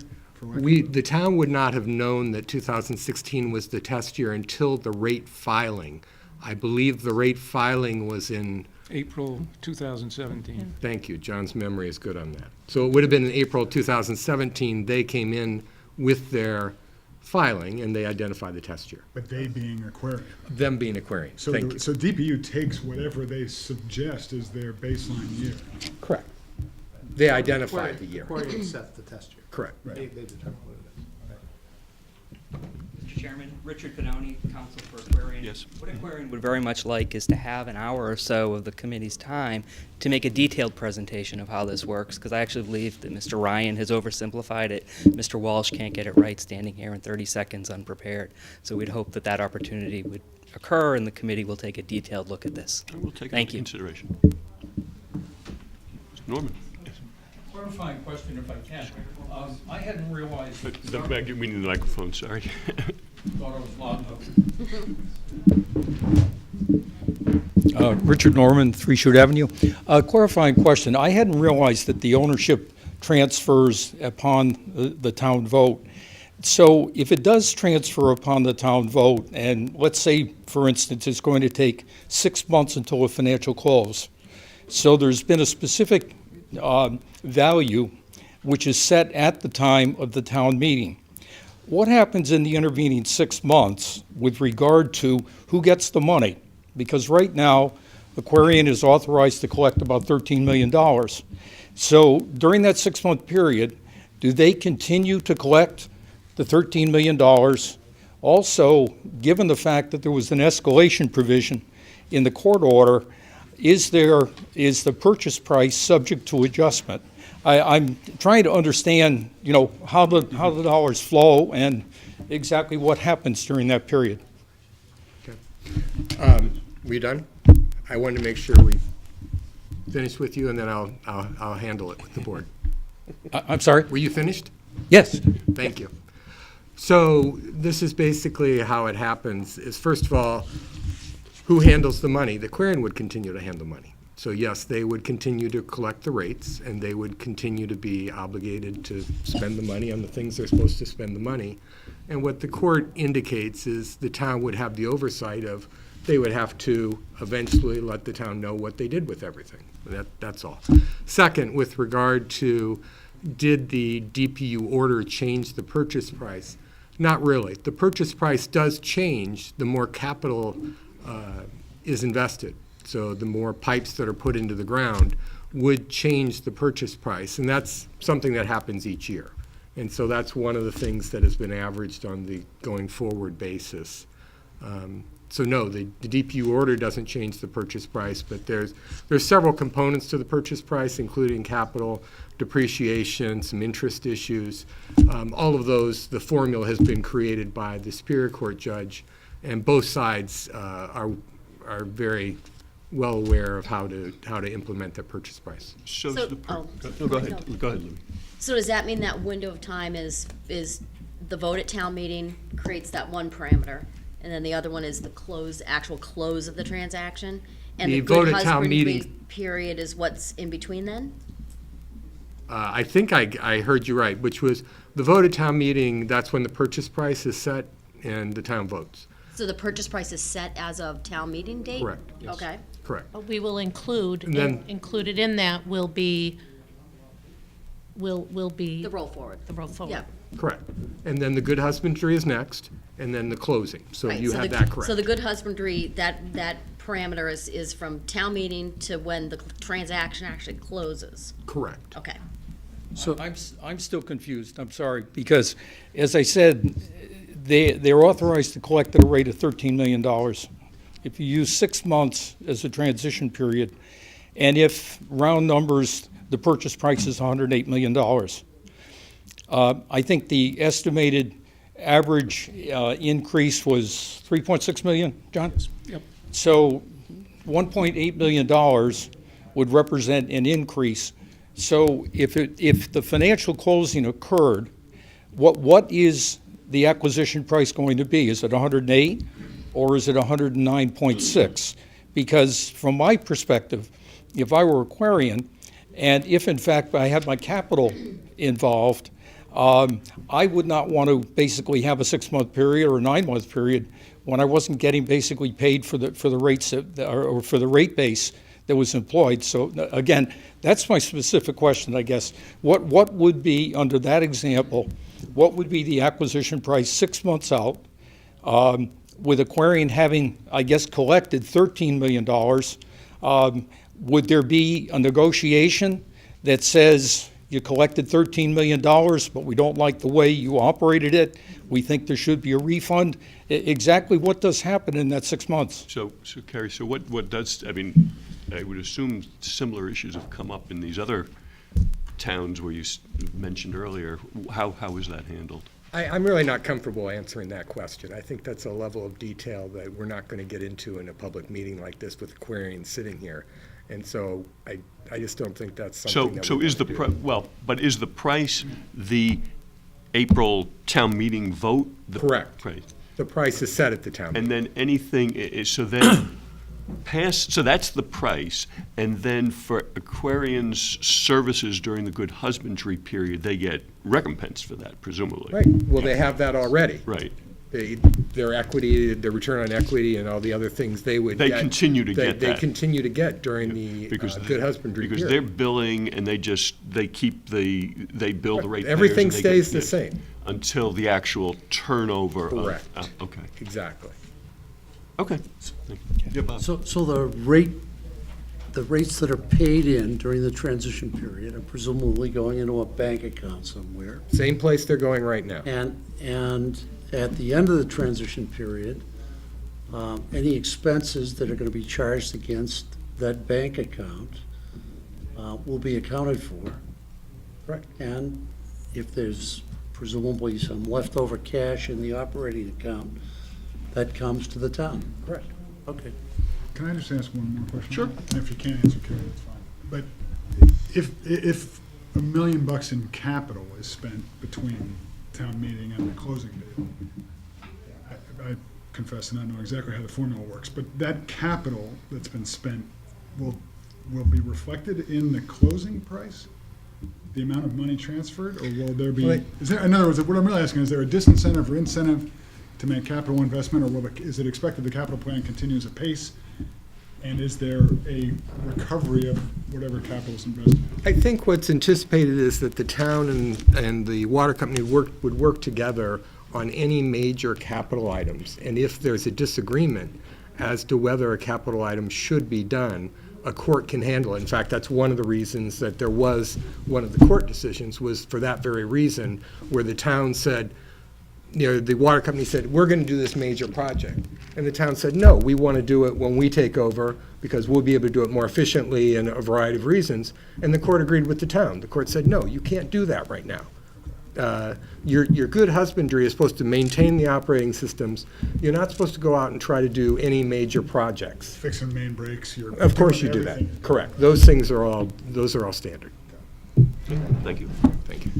Well, I still think what I'm hearing is that there are open issues. So, at least from my perspective, it would seem that, at least at this point, one can't say, as of September, 6 months from now, here's what's going to be paid. It's going to be subject to some future negotiation, I guess, between Aquarian and the town. Is that fair? Well, I Yeah, should okay. address to me, but I mean, I guess, as I understood it, saying that they would continue to collect their rates for the service, and once the transfer occurred, then the town would take over. But Other, yes. Mr. O'Hare. Thank you, Jim O'Hare, 11 Heron Way. In most corporate acquisitions, the financing is in place before it takes place, and my question is, has the town done anything let's say we vote to purchase the water company, and we're in this 6 or 9 month transition period, and the markets, for some unfathomable reason, deteriorate to a sufficient degree, so we're unable to go forward, and I would presume we're on some kind of short-term financing provision in the short term, but then we have to go long-term at some point in the foreseeable future in close proximity to when the culmination date or the actual transition. Has the town done anything in preparation? Because I doubt if we have the bank lines of credit available to come up with 115 or 110 or 108 million, whatever the final determination would be. That's just a thought. I'm surprised. In terms of, you're asking in terms of the, if the rates went up to a certain... No, not particularly if the market ceased to function. For instance, Illinois goes into bankruptcy. You have a situation like a major insurance company ceases to function. In '08, basically the markets were, both for corporate and certainly for municipal markets, were just closed. I'd be happy to speak to that. It's sort of like a construction loan. In other words, if you were building a building, you'd have the financing to go permanent at some point, or you'd have a lender who was willing to keep rolling for you until you could do that. Are we in a position to do that? So I'll start out by answering and saying that one of the advantages of being a AAA bond-rated community from all three rating agencies is our access to the credit markets. And I would point out that in 2008, when Hingham voters actually approved, money to build and construct East School, that was a time when many municipalities did not have access to the capital markets, and those of us may remember that in 2008, the markets were pretty frozen. That's in effect, we did very well because there's a flight to quality. And that's where, again, the value of our AAA bond rating comes into play. In terms of the activities, really, for the last 6 or 7 months, we've had numerous conversations with our financial advisors. We've spoken to bond rating agencies. We've identified information requirements. We've really been trying to kick the tires on this to understand the financial implications, how it would work, et cetera. And the indications from our financial advisors are that, again, the strength of our credit rating is you know, we are best positioned to do this. And you know, while certainly they can't predict everything that happens, you know, they've been advising the town for 25 years as we've made major capital investments and major debt issuances over the years. We've been very successful, and they've given us good advice along the way. So your thoughts in terms of like the doomsday scenario is that, looking back at 2008, you think that would suggest 2008 was doomsday to a lot of us, and we were able to issue debt to actually, you know, town meeting had approved the issuance of debt. We had the state that was willing to step in and give us $10 million towards East School. We had to come up with 16, and it was a flight to quality. And I don't remember the interest rate, but I think it's around 2%. Pretty low. The long-term rate. Ms. Rowe?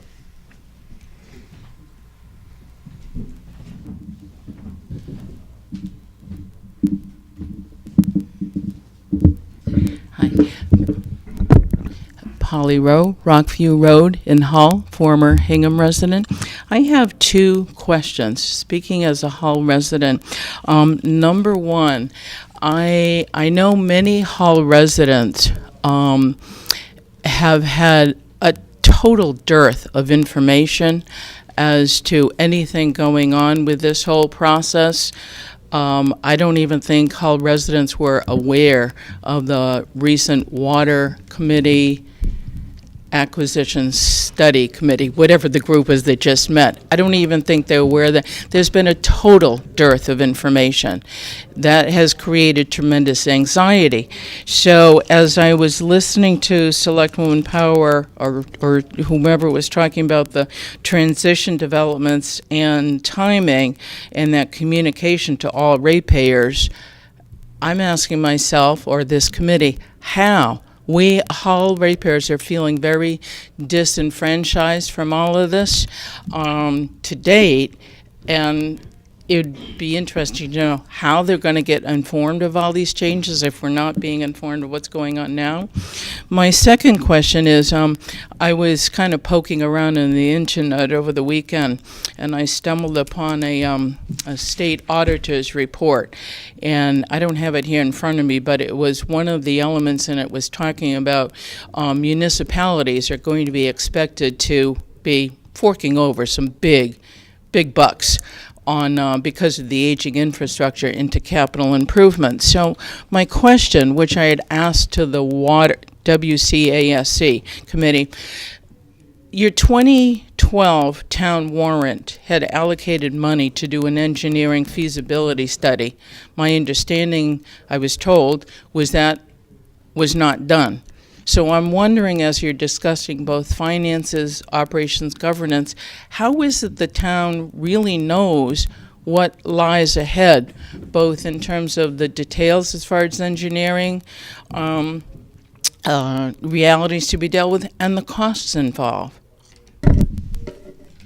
So I'm not sure I understand in the second question in terms of, you're talking about capital costs for projects generally? Yeah, are going to be expecting to be increased in all municipalities. There's going to be a lot more expected that's going to have to be spent on dealing with capital improvements. You're asking how that relates to the capital costs to acquire the water? Well, not just to acquire, but when I specifically asked if, per your 2012 warrant authorization, was an engineering study, feasibility study, done, and the answer given was no. So I'm listening here and thinking, if you didn't do an engineering study, how do you really concretely know what lies ahead, much less what costs are going to be involved?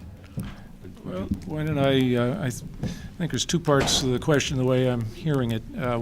One is that as I recollect, Article 19 from Town Meeting 2012, it didn't direct that the money could be spent there, it just said it might be spent there, and I think there were other areas where money might also be expended that was authorized by Hingham Town Meeting.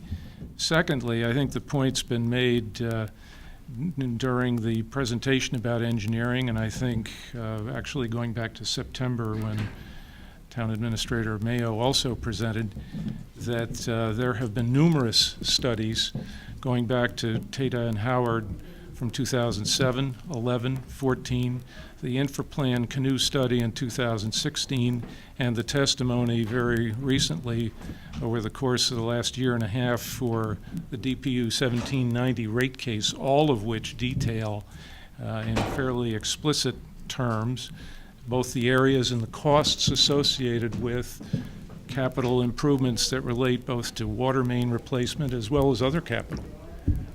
So I think, as has been stated, got a surfeit of plans.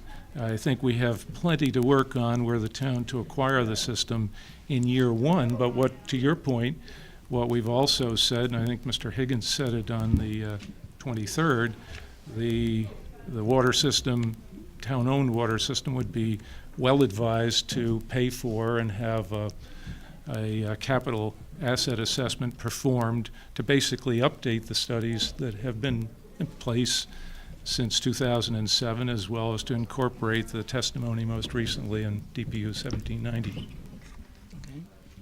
Thank you. Victor, I could answer the first piece if you like. So, Ms. Rowe, thank you for your question. I would direct all Hull residents, as I have all Hingham residents and Cohasset residents and anyone else that's interested in this issue, to go to the town's website. That's available anywhere over the internet to review all of these presentations. All of this information that's been presented to date is freely available at any time to anyone on the Town of Higgins website through the Water Company Acquisition Study Committee's page.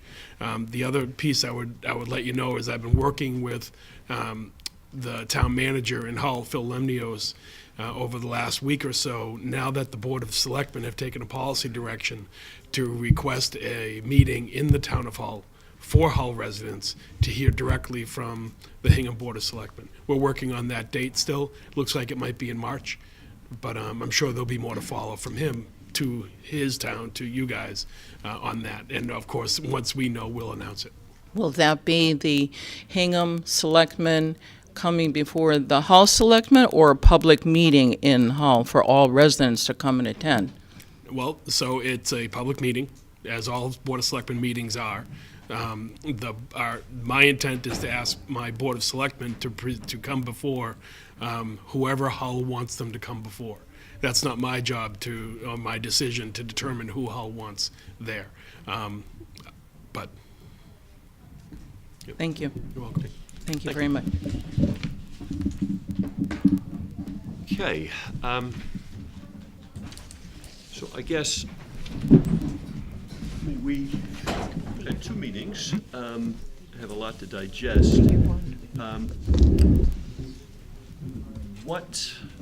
So I'd like to just generally discuss what topics we think we still need research on. Not details necessarily, but just try to get a sense for what other meetings we need. I mean, we have tentatively to the 25th for another meeting. I think we're all okay with that, although I'm not sure what other the planning board may be doing, Tom, for their zoning hearings. We'll see. Right. But tentatively, we're talking about the 25th. Is Mr. Dondero available at all? He is available. We have him as part of his contract to be made available to the AdCom whenever AdCom feels appropriate. Okay. All right, so one issue there is whether we should have him speak to us or whether it'd be more appropriate for him to speak to the full AdCom committee. We'll have to talk to Donna about that to get a sense. And Victor, also, I would say that I know we had some follow-up items from. Yes, I previous didn't send them out to Tom until over the weekend, so he's Okay. probably just got them. So we just want to make sure before that meeting, we have some of that We want information. to get some Yeah. information. Yeah. Well, we have a couple weeks. I mean, the rest of this week and then the vacation week. before the 25th. I've received a communication from Mr. Walsh offering to make a presentation to us as well. On the 25th? Could be the 25th. I mean, we have to talk about what timing, what we need to do. Is the committee sense that that would be useful? Sure. Sure. I think it's also fair to say that questions are going to come up that might not fit into one of these categories, but might be more of a hybrid. Sure. We might want to hear from the transition expert as well. Yeah, when do you expect Mr. Gollich to be on board? Well, I'm hoping that Attorney Ryan and I will be meeting with him later this week. And as soon as we have that meeting and understand his schedule more, I'll be able to offer to you guys when he's available and how that would all work. But we haven't had our kickoff meeting with him yet.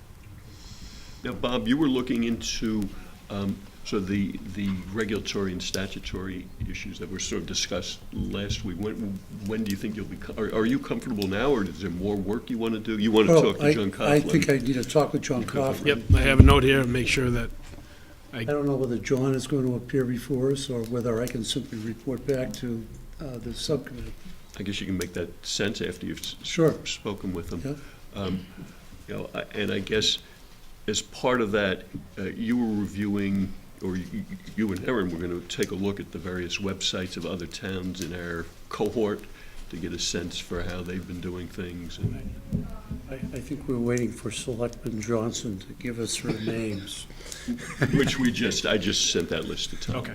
So, we'll get that information to you ASAP. because having tried to repeat what she did, I take her at her word that it probably took her 8 or 9 hours Yeah. No need to repeat to generate the the list. effort. So, And in terms of the statutory requirements for water commissioners and how that's all set up, are you comfortable with that? Or is there more you want to do there? I'm pretty comfortable with the statute on the selectmen serving as water commissioners is very straightforward, and that the article as drafted seems to be drafted appropriately in order for the selectmen to become the water commissioners. My questions primarily deal with the enterprise fund. Okay. All right. And then I guess we still have the issue to discuss then, which presumably after you do get a chance to look at the websites, whether other models than selectmen make sense and what have you, whether that would be something we'd support or want to look at differently. I understand it was covered in the perhaps 31st meeting.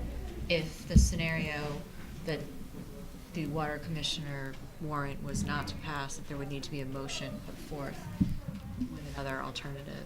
Is that something that would be, something we're tasked with, something that the water, is that, whose responsibility? Council's looking into that question. Right, I think that's something you could talk with John Coughlin about. I mean, we've had an initial dialogue about it. And I'd rather, all the warrant articles, the questions about warrant articles all go through John Coughlin. Fair enough. And so we're just trying to make sure that stays that way so that you're not getting different comments from different people. And I think Victor, he has come to Attorney Coughlin before, before whether it's BOS or whoever, when there's been questions on warrant articles. So if we have enough questions that we think we all want to be able to have some interaction with, that might make sense possibly to have him. All right, well, let's see on the what we have, 25th. let's see what questions we have. Okay, any other topics or other things you want further research on? Are you comfortable with, I mean, the model's now been posted. I guess you need to digest it, or maybe you already have. In the process. Okay. Yeah.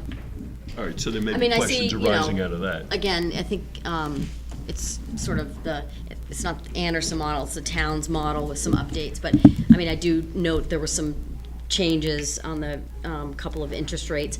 But I definitely do have a question on like one schedule that I don't know if I should, who made those updates, if it's Ed or if it was you or It's who. all Anderson Tax. Anderson Tax. Jim Dondero. Okay. So if you have a question on that, why don't you get that to me and I can get it to Tom and forward Okay. it along to. Yeah, it's actually, I can ask, it's similar to a question that I already asked that I haven't gotten a response, but it's a little more specific because it seems like something that's a All little right, why don't funky you with send that to me and calculations. I'll forward Okay. that along. I will. Take care of it. Okay, I think it is 9:41. I think it's appropriate for a motion to adjourn. So moved. Second? Second. All in favor? Aye.